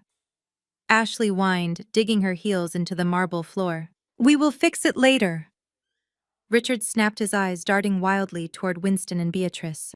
Let us go outside. The air in here is incredibly stuffy. We need to review the seating charts immediately. Richard and Barbara practically sprinted toward the main entrance, pushing Ashley along with them. They did not look back. They did not apologize to Mr. Caldwell. They fled the scene of their humiliation like criminals fleeing a heist gone wrong. Trey followed them, his expression dark and calculating, while Winston and Beatrice walked slowly behind, whispering quietly to each other. Their trust in my family was fundamentally broken. I stepped out from behind the towering marble pillar. I watched the heavy doors swing shut behind them. I picked up my cheap faux leather tote bag, adjusting the strap over my shoulder. My heart beat with a steady, calm rhythm of absolute victory. The first domino had fallen. They were running back to their cars, terrified and confused, completely unaware that the fire burning down their world had been lit by the daughter they threw away. I walked out of the grand mahogany doors of the Monarch estate and breathed in the crisp ocean air. The valet brought around my rental sedan, and I tipped him generously before sliding into the driver's seat. As I steered the car out of the gravel service lot and onto the main highway leading back to Manhattan, my personal cell phone began to vibrate violently against the center console. The caller ID flashed with my mother's name. I let it ring for a solid minute, enjoying the visual representation of her absolute panic. When I finally pressed the answer button, I did not even have the chance to speak. Barbara's voice exploded through the car speakers like a shattered glass window. "You malicious, vindictive little sociopath!" she screamed, her breath hitching with raw, unhinged fury. "You called the credit bureau. You flagged the transaction. You deliberately froze that account just to humiliate us in front of Winston and Beatrice. Do you have any idea what you have just done? You have entirely jeopardized the greatest financial alliance this family has ever seen." I kept my eyes on the road, maintaining a perfectly steady speed. I adjusted the volume on the dashboard, reducing her shrill screaming to a manageable level. "I did not freeze anything, Barbara," I replied, my tone dangerously calm. "I simply set up a standard fraud alert on my own social security number. Did you honestly believe you could forge my signature on a $200,000 black market loan application? And I would just sit back and let you hand my financial future over to a shadow lender? Identity theft is a federal crime. You are incredibly lucky I only froze the pending transfer instead of sending the FBI directly to your hotel room." There was a sharp intake of breath on the other end of the line. The reality of her felony had finally been spoken out loud, but instead of showing remorse, Barbara doubled down on her extreme delusion. "We did that to protect this family," she shrieked, her voice cracking under the weight of her own lies. "We are trying to secure a $5 million investment from Trey's father. That money would have saved your father's company. We would have paid off your pathetic little loan in a month. You are completely blind to the bigger picture, Gwen. You have always been a small-minded peasant. You just ruined Ashley's life. You ruined our business. You are a disgusting traitor." I reached out and pressed the end call button, cutting off her frantic, toxic rambling. I tossed the phone onto the passenger seat. They were completely unhinged. They truly believed that stealing my identity was a justifiable business strategy. By the time I reached my Manhattan penthouse, the digital war had already begun. I stepped out of my private elevator and tossed my keys onto the marble console.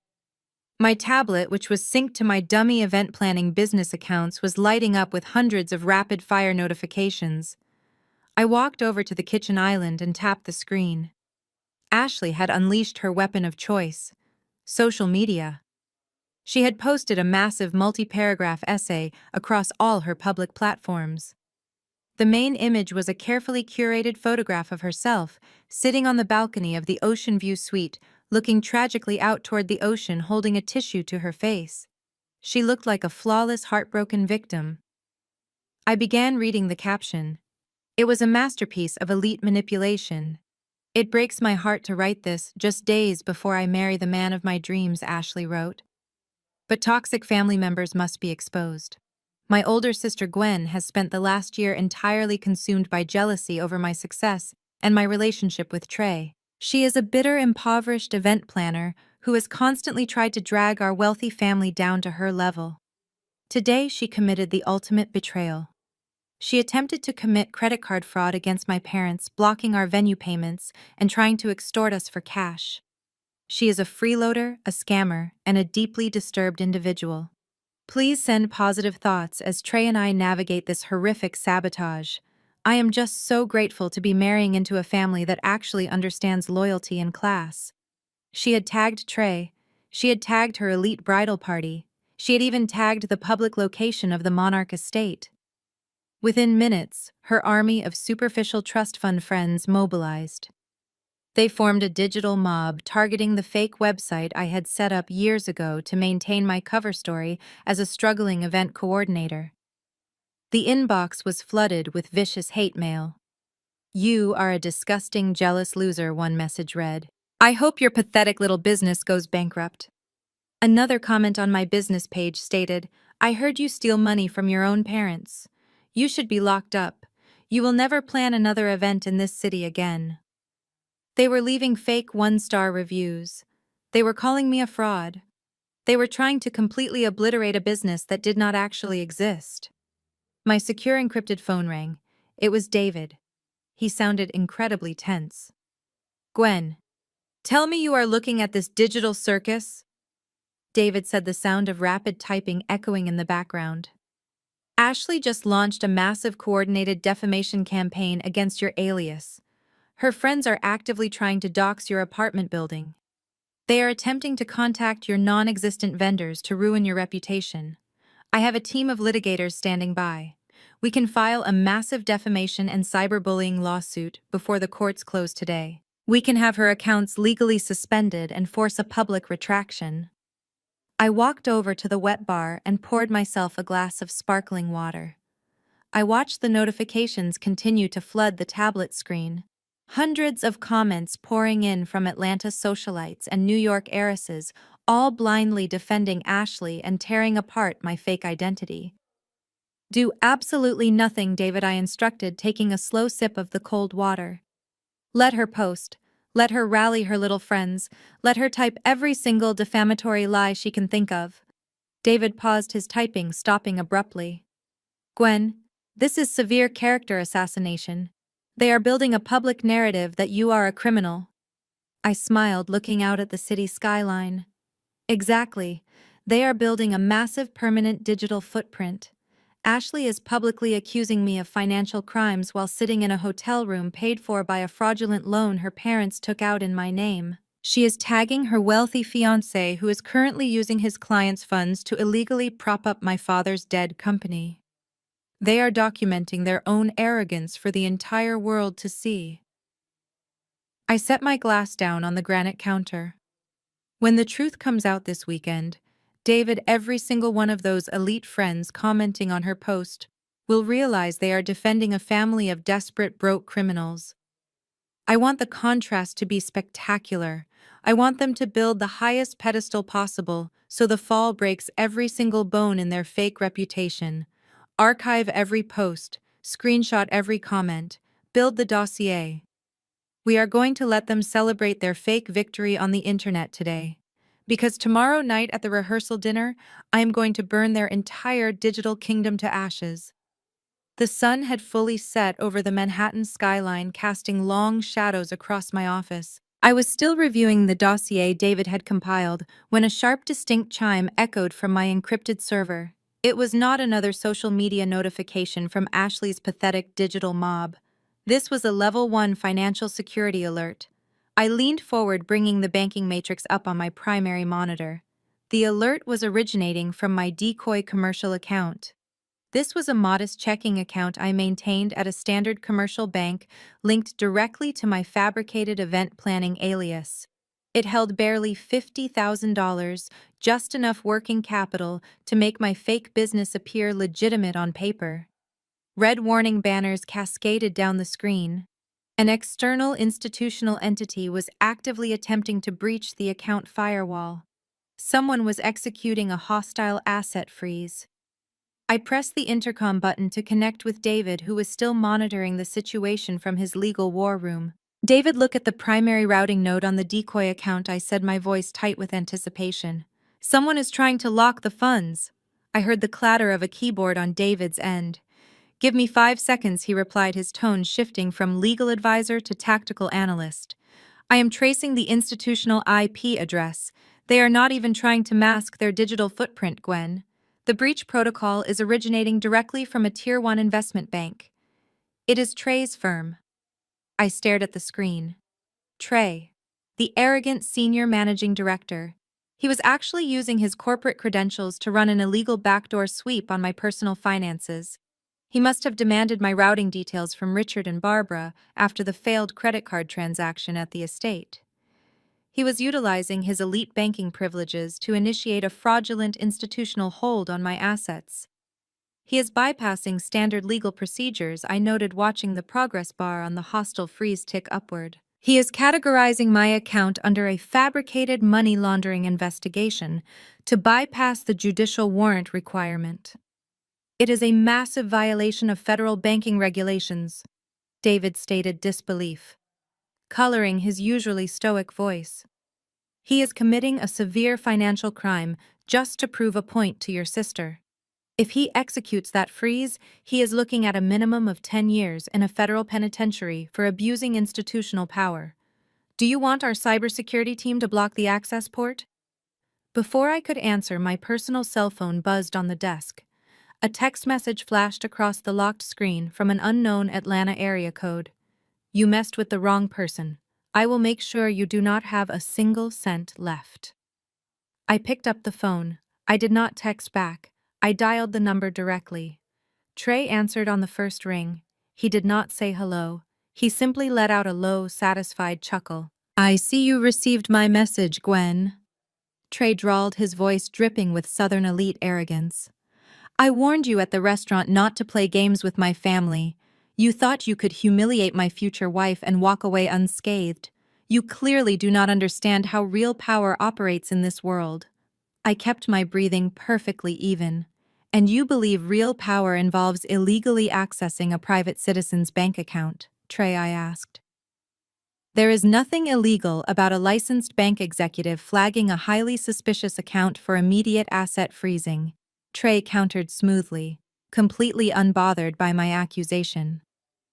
Given your erratic behavior today, and your apparent involvement in fraudulent credit card activity at the venue, I felt it was my professional duty to initiate a comprehensive hold on your finances. Your little event planning funds are now officially locked. You cannot withdraw a single dollar. You cannot pay your rent. You cannot buy a cup of coffee. He was deeply enjoying this. He was sitting in his luxury suite, practically drunk on his own perceived omnipotence. You are making a monumental mistake, Trey, I said, my voice dropping to a calm, lethal whisper. You are using your firm's institutional portal to execute a personal vendetta. You are manipulating federal banking tools without a shred of legal justification. If you press confirm on that asset freeze, you are crossing a line you can never uncross. Listen to me very carefully, you pathetic nobody, Trey snarled, dropping his polished facade entirely. You are a complete failure. Your own parents despise you. You have absolutely zero leverage and zero protection. I run a department that handles billions of dollars.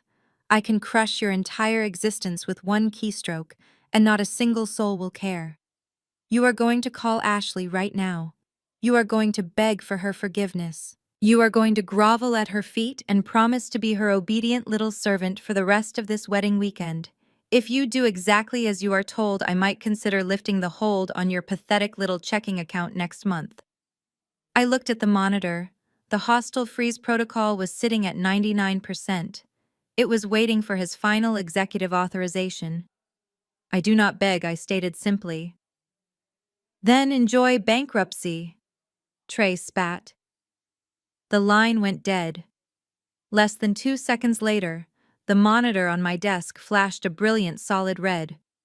The decoy account balance of $50,000 was officially locked under a hostile institutional freeze. Trey had actually done it. He had pulled the trigger. He locked it. David confirmed over the intercom, his voice a mix of awe and predatory anticipation. The idiot actually executed an unauthorized federal asset freeze from his corporate terminal. We have the digital fingerprint, the timestamp, and his exact employee identification code logged in our security matrix. He wanted to show me what real power looks like, I said, a cold, genuine smile spreading across my face. He wanted to leave me with absolutely nothing. What is your directive? Gwen David asked. Do not touch the frozen account I ordered. Leave the lock exactly as he placed it. He thinks he just won the war. He thinks he has completely incapacitated me. Let him walk into the rehearsal dinner tomorrow night believing he is a financial god.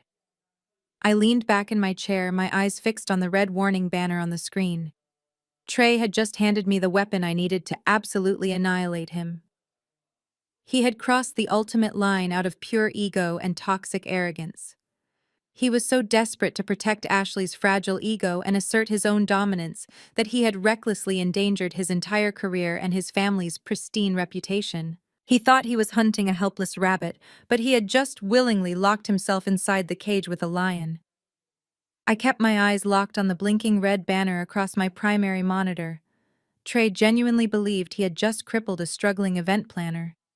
He was completely unaware that my modest checking account was not a standard retail bank setup.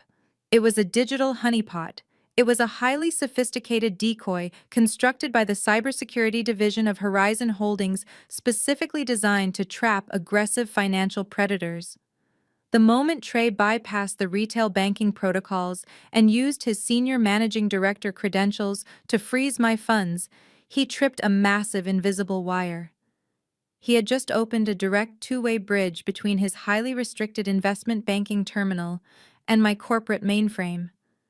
The intercom on my desk crackled to life again. David's voice was no longer just urgent. It was practically vibrating with pure adrenaline. Gwen, you are going to want to look at the secondary monitor right now. Our security algorithm did exactly what it was programmed to do. When Trey initiated the hostile freeze, our firewall did not just block his lateral movement, it executed an aggressive reverse trace. We are currently sitting inside his active terminal session. We can see everything he is doing on his end. I swiveled my heavy leather chair and tapped the screen of my secondary monitor. Lines of encrypted code translated themselves into clear, readable financial ledgers. We were looking directly at Trey's confidential client portfolios. He was managing billions in venture capital and private equity for some of the wealthiest families in the South, but the numbers were drastically out of alignment. I watched intently as David highlighted a series of massive erratic transfers that were actively draining the accounts. Look closely at these routing numbers, David instructed, his rapid keystrokes echoing loudly over the speaker. Trey is bleeding his own clients dry. He is running a massive embezzlement scheme right under his firm's nose. He has been siphoning millions of dollars from high-net-worth accounts and funneling the cash through a complex maze of offshore entities to hide the trail. He is not a wealthy, elite banker, Gwen. He is a desperate criminal, stealing from the very people who trust him with their life savings. My breath caught in my throat as I studied the staggering amounts of stolen capital flashing across my screen. Trey projected the flawless image of untouchable old money, but he was nothing more than a glorified thief trying to keep his own house of cards from collapsing. He was entirely broke, attempting to maintain a lavish lifestyle using stolen funds.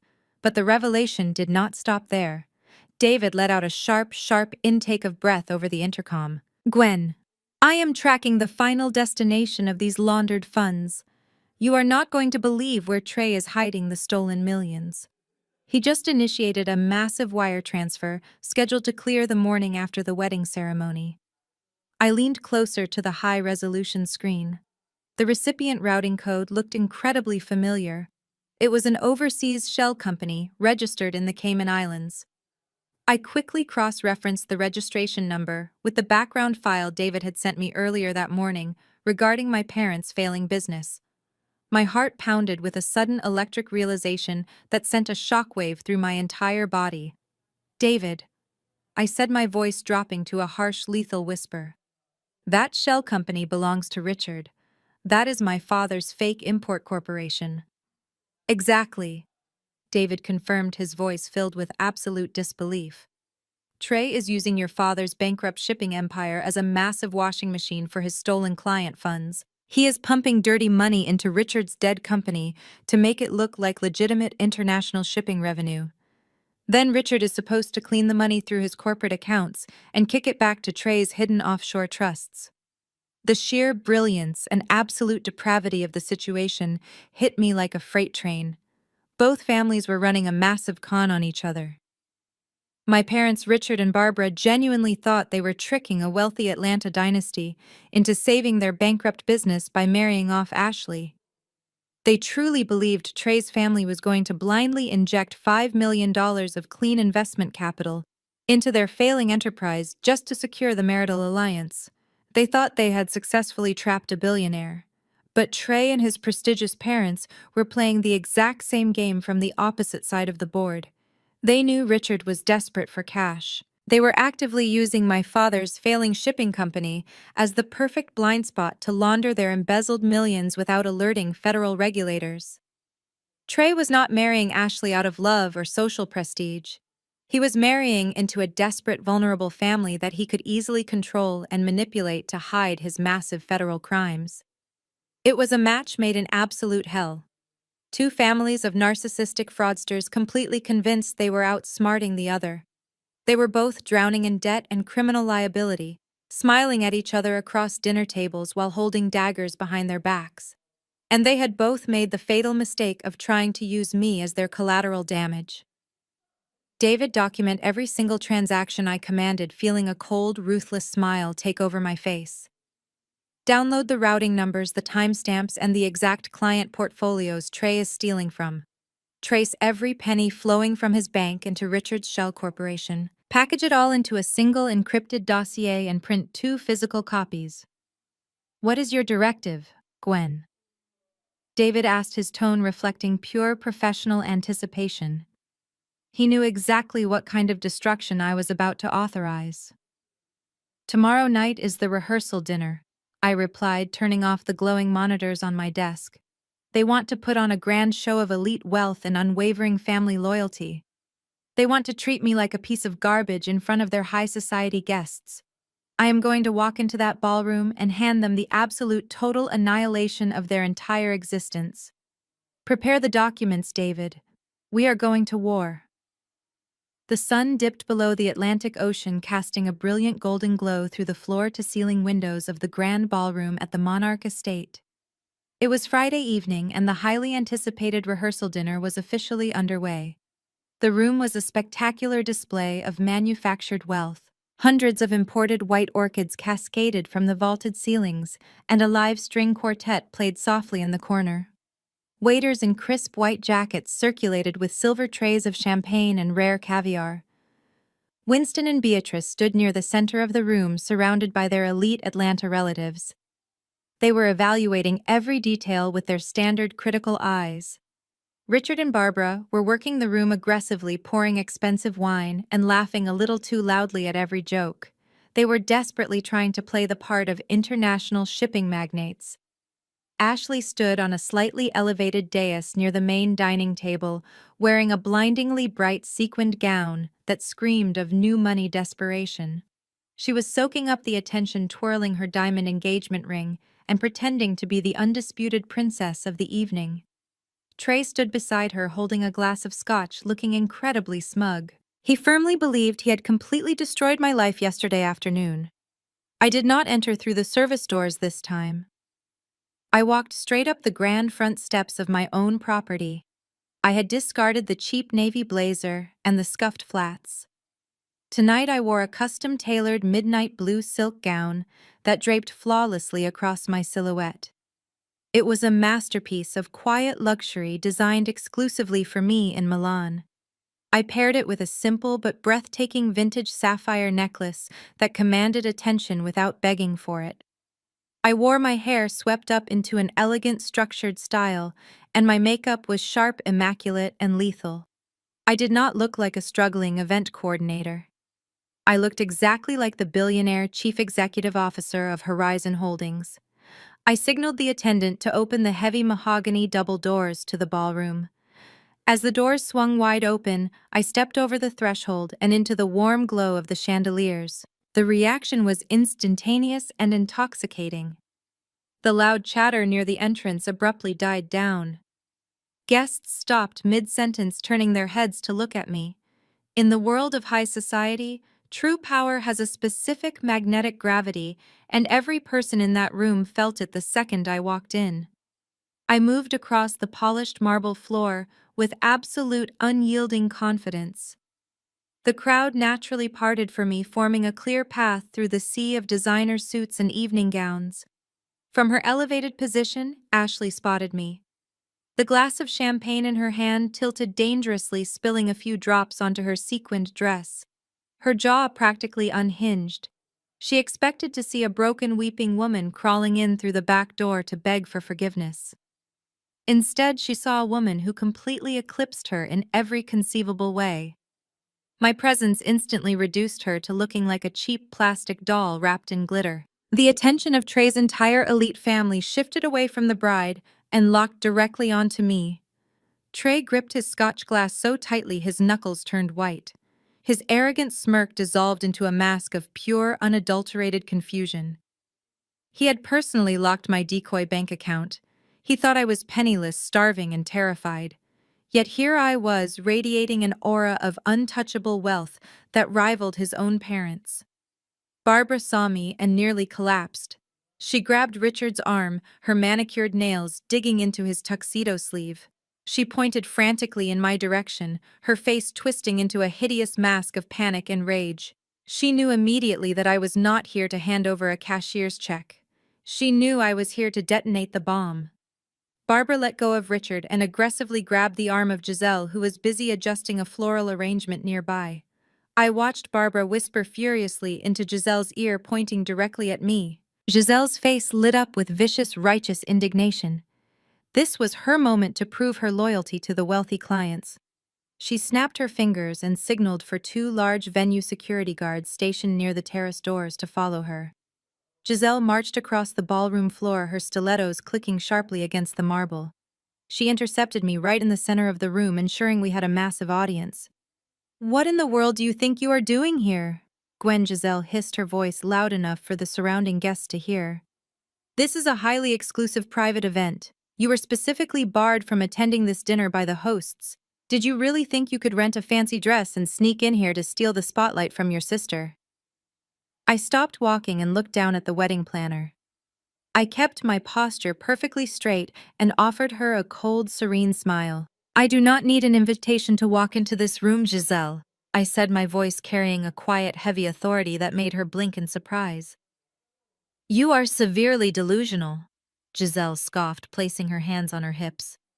"Your mother warned me you might try to pull a stunt like this. You are a bitter, broke nobody who is trying to ruin a multi-million-dollar wedding. I told you yesterday I have a very close personal relationship with the owner of this estate. If you do not turn around and walk out those doors right now, I will have you permanently banned from every luxury venue on the East Coast." She turned dramatically to the two security guards who had stopped a few feet behind her. "Gentlemen, grab this woman by the arms and physically escort her off the premises. Throw her out the back service doors. If she resists, call the local police and have her arrested for trespassing." The guests surrounding us gasped collectively. Beatrice and Winston watched the scene unfold with deep, aristocratic disapproval. Ashley looked down from her dais, a triumphant, nasty smile returning to her face as she waited for me to be dragged out like a criminal. I did not flinch. I did not take a single step back. I looked at the two security guards. They were heavily built men wearing the crisp black uniforms of my own private security firm. They looked at Giselle. Then they looked at me. They recognized me immediately. I held my ground, raising a single eyebrow at the guards, waiting to see exactly how they would respond to a rogue wedding planner, giving them orders to assault their ultimate employer. The two security guards remained perfectly still, refusing to lay a single finger on my silk gown. They stared at Giselle with blank professional expressions, entirely ignoring her frantic screeching. Giselle stamped her stiletto heel against the marble floor, her face turning a vibrant shade of crimson. She opened her mouth to scream at them again, but the booming sound of microphone feedback suddenly pierced the heavy silence of the ballroom. Everyone turned their attention toward the elevated dais near the string quartet. Richard had abandoned his desperate networking with the Atlanta elite and marched directly onto the small stage. He snatched the microphone from its silver stand, his knuckles white with tension. He was sweating profusely, but he forced his features into a mask of profound, patriarchal sorrow. He knew he was losing control of the room, and he needed a spectacular performance to salvage his fraudulent $5 million investment pitch. "Ladies and gentlemen," Richard announced, his voice echoing through the massive speakers and bouncing off the crystal chandeliers. "I must deeply and profoundly apologize for this unfortunate interruption. We invited you all here tonight to celebrate the beautiful union of Ashley and Trey. We wanted this evening to be a flawless testament to love and high society. But sadly, every prominent family has a dark, heavy cross they are forced to bear." He paused dramatically, lowering his head and letting out a heavy, rehearsed sigh. Barbara stood near the front row of tables, clutching her emerald wrap and nodding with fake tears shimmering in her eyes. Winston and Beatrice watched my father with intense scrutiny, their champagne flutes suspended in mid-air. "The woman standing before you in the center of the ballroom is my eldest daughter, Gwen." Richard continued, pointing a condemning finger directly at me. "I have spent my entire life trying to provide her with the finest education and the greatest opportunities. But some people are simply born with a bitter, toxic soul. She dropped out of her studies, she rejected our guidance, and she chose to live a life of complete failure. Now she works as a low-level event planner, struggling to make ends meet in a tiny apartment." The whispers rippled through the sea of designer suits and expensive gowns. The elite guests from Atlanta murmured to one another, casting judgmental glances at my tailored midnight blue dress, clearly wondering how a failure could afford such breathtaking couture. But Richard was completely blind to the reality of my appearance. He was too consumed by his own desperate narrative. Instead of finding her own path, Gwen has allowed petty jealousy to completely rot her mind, Richard proclaimed, his voice rising in theatrical agony. She could not stand to see her younger sister marry into a family of such incredible prestige and wealth. Over the past 24 hours, she has actively attempted to sabotage this beautiful wedding. She tried to commit credit card fraud against us. She tried to cancel our venue contracts. She is nothing but a jealous extortionist who came here tonight to blackmail us for cash. She is completely and entirely unwelcome in this family and at this celebration." Ashley let out a loud, dramatic sob from her seat, covering her face with her hands. Barbara rushed over to comfort her, playing the role of the devoted, protective mother. The performance was sickeningly perfect. They were painting me as a deranged, impoverished criminal who had crashed a billionaire event out of pure spite. That was the exact moment Trey decided to assert his dominance. He handed his scotch glass to a passing waiter and walked down the steps of the dais with a slow, arrogant swagger. He adjusted his charcoal suit jacket, projecting the image of a fearless protector stepping up to shield his fragile bride from a monster. He walked straight toward me, his expensive leather shoes echoing sharply in the silent ballroom. The crowd parted for him, watching with bated breath as the powerful investment banker confronted the supposedly desperate extortionist. Trey stopped a mere 2 feet in front of me. He looked me up and down with absolute unfiltered disgust. He was radiating a toxic, victorious energy. He knew he had locked my decoy bank account yesterday. He truly believed I was standing before him completely bankrupt, stripped of every single dollar I owned, and desperate for a handout. "I warned you not to play games with us," Gwen Trey said, his voice loud enough for the front row of guests to hear every condescending syllable. "I told you that my family operates on a level of wealth and power that you could never possibly comprehend. You thought you could walk into a room full of actual titans and demand attention. You thought putting on a fake designer dress would somehow hide the fact that you are a miserable broke nobody." I kept my chin held high, maintaining unbroken eye contact. I did not flinch. I did not raise my voice to defend myself. I simply let him dig the trench deeper. "You are a stain on this beautiful evening." Trey continued, his tone dripping with lethal arrogance. "You are embarrassing yourself, and you are embarrassing the high society standards of my family. We do not negotiate with desperate scammers. We do not entertain jealousy from the bottom tier of society." Trey reached into the inner pocket of his tailored jacket. He pulled out a sleek designer money clip. With a swift, practiced motion, he extracted a single crisp $100 bill. He held it up between his index and middle fingers, displaying it to the crowd like a king tossing a breadcrumb to a starving peasant. He looked me dead in the eyes, a cruel, satisfied smirk twisting his features. He let go of the bill. The green paper fluttered through the air and landed softly on the polished marble floor, right at the tip of my high heels.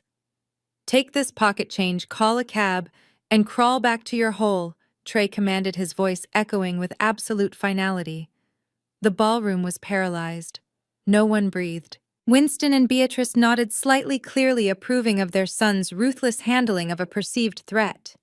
Richard and Barbara beamed with pride, thrilled that their future son-in-law had publicly executed their dirty work. Ashley stopped her fake crying and smirked down at me, waiting for me to shatter into a million pieces and run crying into the night. I looked down at the $100 bill resting on the pristine floor of my own multi-million-dollar property. Then I slowly lifted my gaze and looked right back at Trey. A cold, genuine smile crept onto my face. The sheer beauty of his arrogance was almost poetic. They had played their final hand. They had exhausted every lie, every insult, and every manipulation they possessed. They had pushed all their chips to the absolute center of the table. They had no idea that I held the winning hand, and I was about to burn their entire casino to the ground. The crisp $100 bill lay on the polished marble floor, a vibrant green insult meant to break my spirit. Trey smirked, adjusting his expensive cuffs, fully expecting me to drop to my knees and scramble for the loose cash. Ashley stood on the dais, crossing her arms with a vicious look of triumph, while Richard and Barbara radiated smug satisfaction.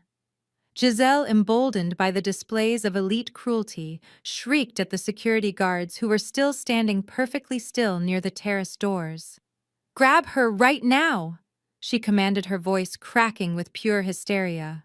"Throw this trash out the service doors before she ruins the aesthetic of the entire evening." But the heavily built men in the black uniforms did not move toward me with aggression. Instead, the heavy oak doors at the back of the ballroom swung open with a resounding thud. A synchronized unit of 8 elite security personnel marched into the room in perfect formation. The wealthy guests gasped, stepping back in alarm to clear a wide path. The guards did not grab my arms. They did not shout or draw weapons. They marched directly to where I stood, executed a sharp synchronized turn, and formed 2 perfect protective lines flanking my sides. They bowed their heads slightly in a universal gesture of absolute respect and subservience. The entire ballroom froze. The air was instantly sucked out of the room. Trey took a hesitant step backward, his arrogant smirk faltering as he looked at the wall of muscle protecting me. Through the secure corridor created by the guards walked Jonathan, the National Chief Operating Officer of Horizon Holdings. He was a man who managed billions in global commercial assets, known across Wall Street for his ruthless corporate efficiency. He wore a razor-sharp tailored suit, his silver hair catching the light of the crystal chandeliers. He did not spare a single glance for Richard, for Barbara, or for the supposedly elite Atlanta banking family. He walked directly up to me, stopped, and offered a deep formal bow of total reverence. "Good evening, Madam CEO," Jonathan said, his voice carrying clearly in the dead silent room. "The encrypted financial dossiers you requested have been fully compiled and completely verified by our legal and cybersecurity divisions. The trap is perfectly locked." He handed me a thick black leather portfolio bearing the gold-embossed crest of Horizon Holdings. I took the portfolio, the weight of their imminent destruction, resting comfortably in my hands. The collective gasp from the room was palpable. The whispered title of CEO rippled through the crowd of wealthy socialites like an electric shock. I stepped forward, leaving Trey's pathetic $100 bill on the floor. I walked straight past the paralyzed investment banker and ascended the carpeted steps of the dais. Richard stood frozen, clutching the microphone, his face drained of all color, resembling a terrified wax figure rather than a powerful shipping magnate. I reached out and firmly pulled the microphone from his sweating, trembling fingers. He offered zero resistance. His eyes were wide with a dawning, horrific realization. I turned to face the sea of designer gowns and bespoke tuxedos. The string quartet had long since stopped playing their bows, resting silently on their cellos. "Good evening, ladies and gentlemen," I announced, my voice steady, resonant, and dripping with undeniable authority. "Please allow me to properly introduce myself, since my father's earlier speech was heavily fictionalized. I am Gwen. I am the sole founder, chairman, and chief executive officer of Horizon Holdings. We are a multinational real estate and hospitality conglomerate. And more specifically relevant to tonight's gathering, I am the sole 100% owner of the Monarch Estate." The sound of a champagne flute shattering against the marble floor violently broke the silence. It was Giselle. The luxury wedding planner's knees visibly buckled beneath her. She staggered backward, hitting a cocktail table, her face twisting into a mask of pure, unadulterated horror. She had spent the entire morning and the previous day screaming at me, forcing me to carry heavy garment bags like a pack mule, and insulting my clothes. She had bragged loudly about having drinks with the fictional older gentleman who owned the estate. Now she was staring directly at the 33-year-old female billionaire she had been treating like a peasant. Giselle let out a pathetic, suffocated wheeze and literally collapsed onto the floor, clutching her gold-plated clipboard to her chest, as if it could save her from professional execution. I looked directly down at her trembling form from the stage. "Giselle."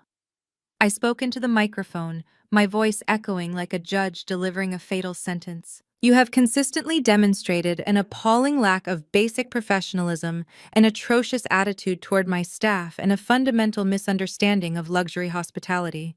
You are officially stripped of all vendor privileges at any property owned by Horizon Holdings worldwide. Furthermore, your entire agency is fired effective immediately. You have exactly 10 minutes to pack your equipment and vacate my property before my security team physically throws you out the service doors you are so incredibly fond of." Giselle scrambled to her feet, her stilettos slipping wildly on the polished floor. She was sobbing hysterically as she ran toward the exit, abandoning Ashley entirely. The guests watched the wedding planner flee in absolute shock. I turned my gaze back to the crowd, settling my eyes on my parents and my sister. Ashley was hyperventilating, gripping the edges of the dais, staring at me as if I had just descended from the heavens to strike her down. Richard and Barbara looked like they were facing a firing squad, holding on to each other for physical support. As for this rehearsal dinner and the main event scheduled for tomorrow afternoon, I continued holding up the black leather portfolio. "I am officially exercising my executive rights as the property owner to terminate the venue rental contract, effective immediately. This entire wedding is canceled. You are all actively trespassing on private property." The shockwave that hit the room was catastrophic. Beatrice and Winston, the untouchable Atlanta elites, stood with their mouths slightly open, the sheer scandal of a canceled high society wedding washing over them. They looked at Richard and Barbara, expecting intense outrage or an immediate legal defense. But my parents could not speak. They knew they had no legal standing. They knew they were broke, fraudulent, and completely at my mercy. I had just dismantled their $500,000 illusion with a single command, kicking them out of the most exclusive venue on the coast the night before the wedding.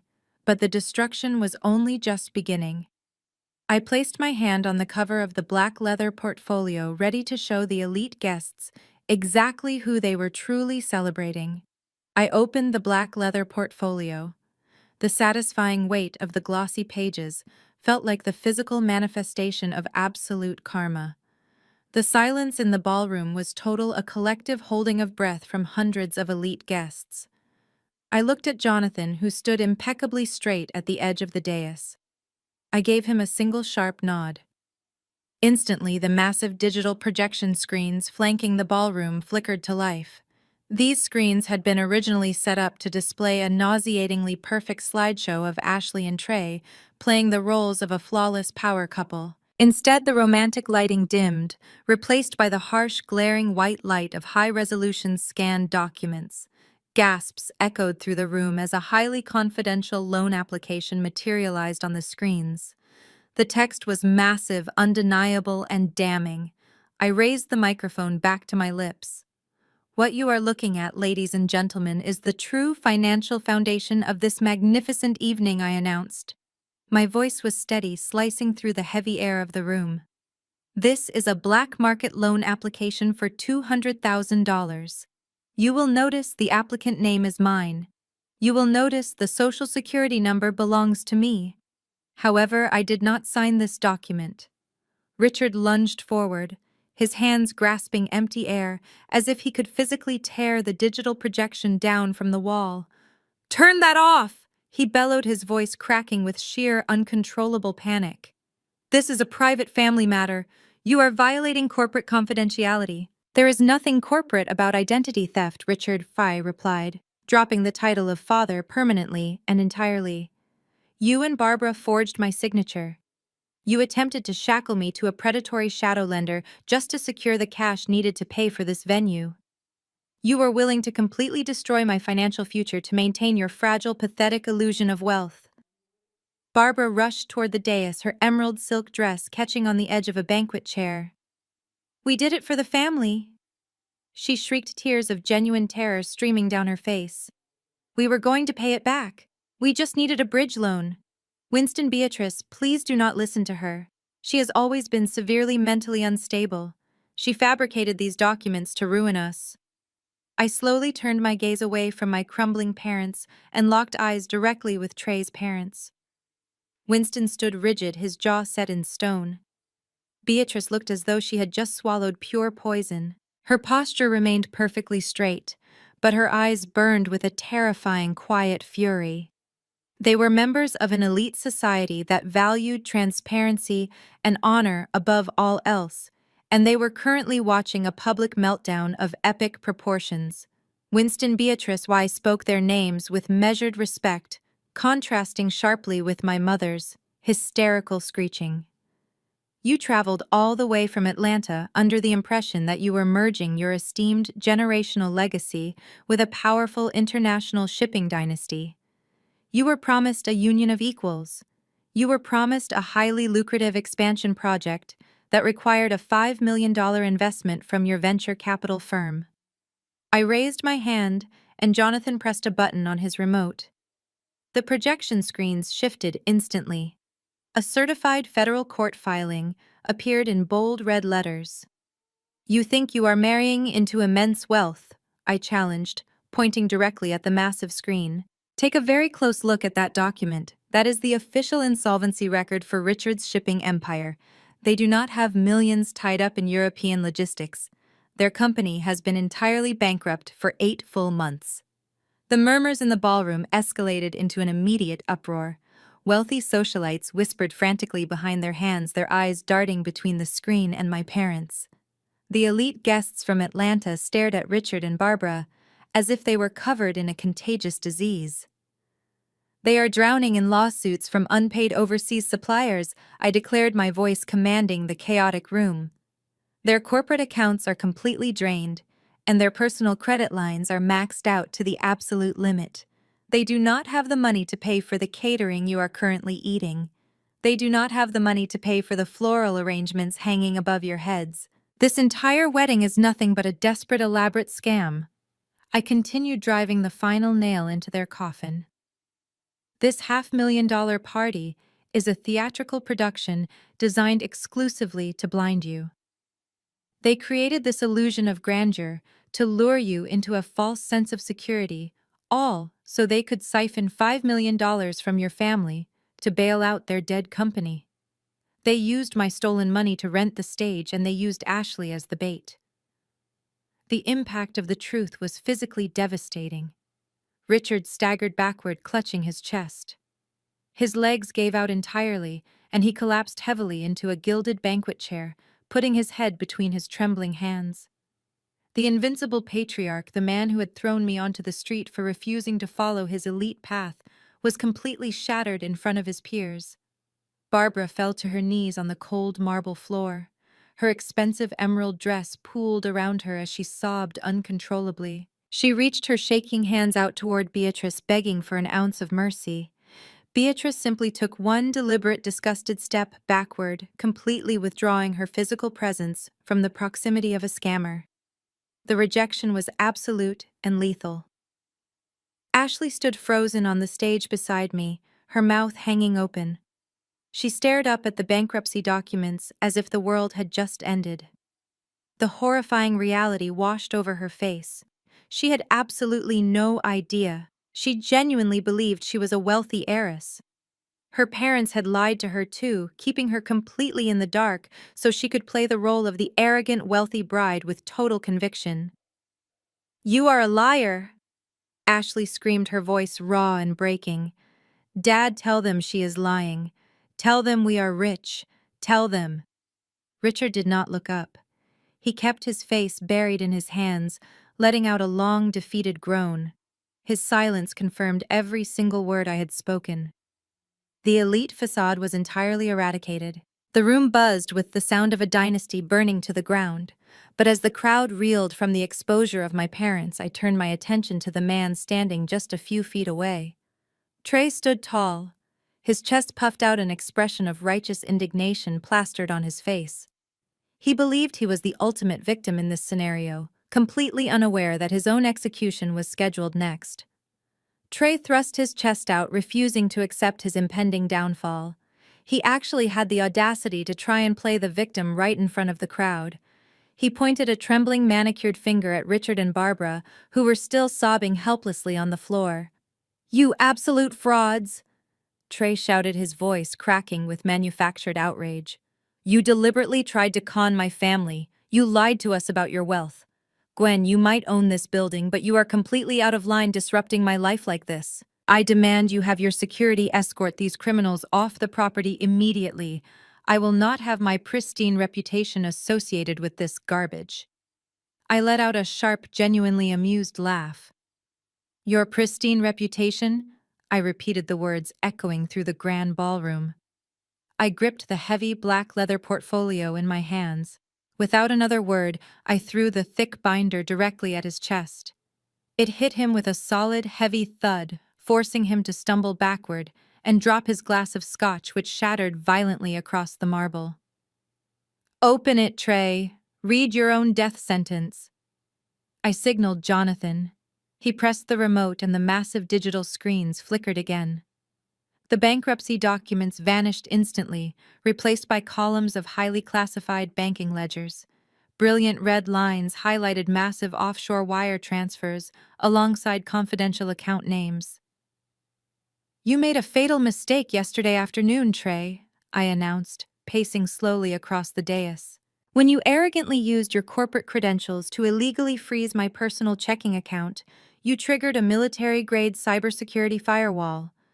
My security division executed a reverse trace straight into your active terminal.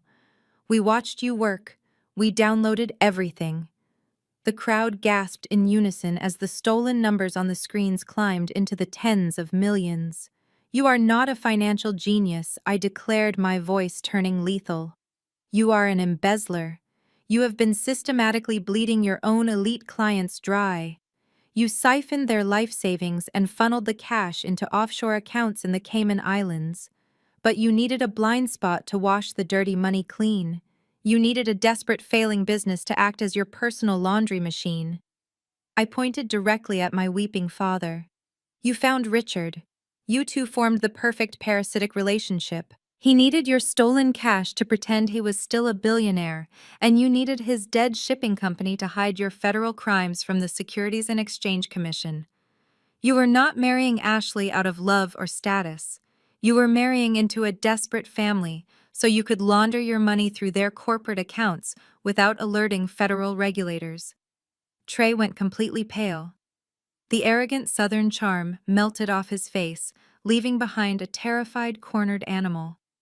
He opened his mouth to deny it, to scream that the documents were forged, but the evidence was absolutely irrefutable. His own corporate signature codes were stamped on every single illegal transaction displayed on the massive screens. Beatrice stepped forward. The matriarch of the Atlanta banking dynasty looked at her son with a disgust so profound it could have frozen the ocean. She raised her hand and struck Trey across the face. The slap echoed like a gunshot in the silent room. Trey's head snapped to the side, a bright red handprint blooming instantly on his cheek.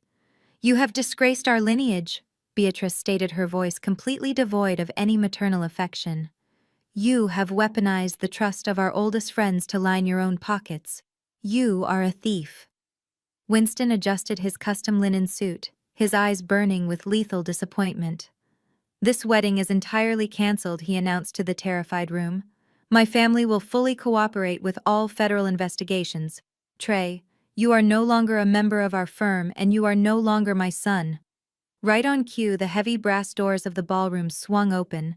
David walked in, flanked by 6 agents wearing tactical jackets bearing the bold letters of federal law enforcement. David had coordinated the entire raid, perfectly timing their arrival for maximum psychological impact. The lead agent stepped forward, flashing a gold shield. Richard Barbara and Trey, the agent, announced, his commanding voice cutting through the remaining whispers. "You are all under arrest for wire fraud, massive identity theft, and federal embezzlement." Handcuffs clicked sharply into place. The sound was melodic. My father offered zero resistance, his spirit completely broken.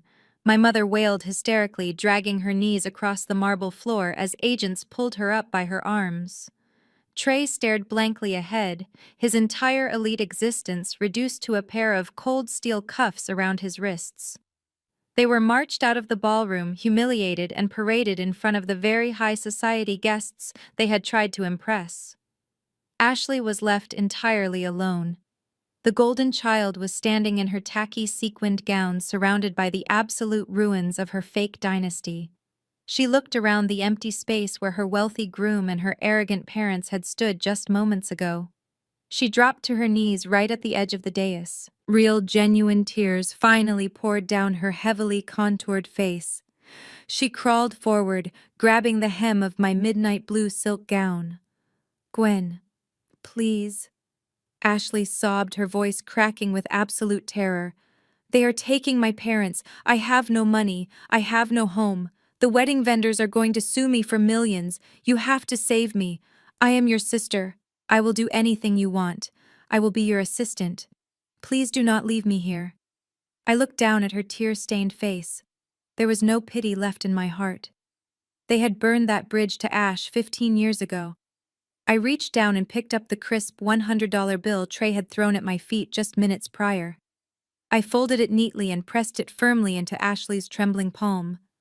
I leaned down so only she could hear me. "Catch an Uber home," I said, echoing the exact cruel command Trey had used against me. "This place is not for scammers." I pulled my silk gown from her desperate grasp. I turned my back on her sobbing form and walked straight down the center aisle of the grand ballroom. The security guards parted, forming a pristine pathway to the exit. I stepped out of the heavy mahogany doors and into the cool evening air. My private chauffeur stood waiting by the open door of a gleaming armored ultra-luxury sedan. I stepped inside, letting the heavy door close with a solid, definitive thud. I poured myself a glass of vintage champagne as the car glided down the private driveway, severing my ties with their toxic existence forever. The greatest lesson we can take away from this story is that true power and authentic wealth can never be faked or stolen. So many people spend their entire lives chasing the illusion of status. They wear designer clothes they cannot afford and build fragile empires on top of lies simply to impress people who do not genuinely care about them. When you build your life on deception and ego, your foundation is bound to crumble. We saw how a family prioritized a fake image over their own flesh and blood, willing to commit unforgivable betrayals just to maintain a facade. They confused cruelty with strength and arrogance with power. But real success operates in silence. It does not need to scream for attention or tear others down to elevate itself. Another profound takeaway is the absolute necessity of recognizing your own worth and setting unbreakable boundaries. Blood relations do not automatically entitle anyone to a place in your life, especially if they only bring toxicity and abuse. Walking away from the people who constantly belittle you is not an act of cruelty, it is the ultimate act of self-preservation. You have to be willing to protect your peace and the empire you build, whether that is a business, a career, or simply your own mental health. When you stop seeking validation from those who are determined to misunderstand you, you free yourself to reach heights they could never even imagine. Justice often comes naturally when you simply step back and let toxic people destroy themselves with their own choices. If you have ever had to cut ties with toxic people to protect your own peace, let me know your story in the comments below, and do not forget to hit the like button and subscribe for more empowering stories of resilience and karma.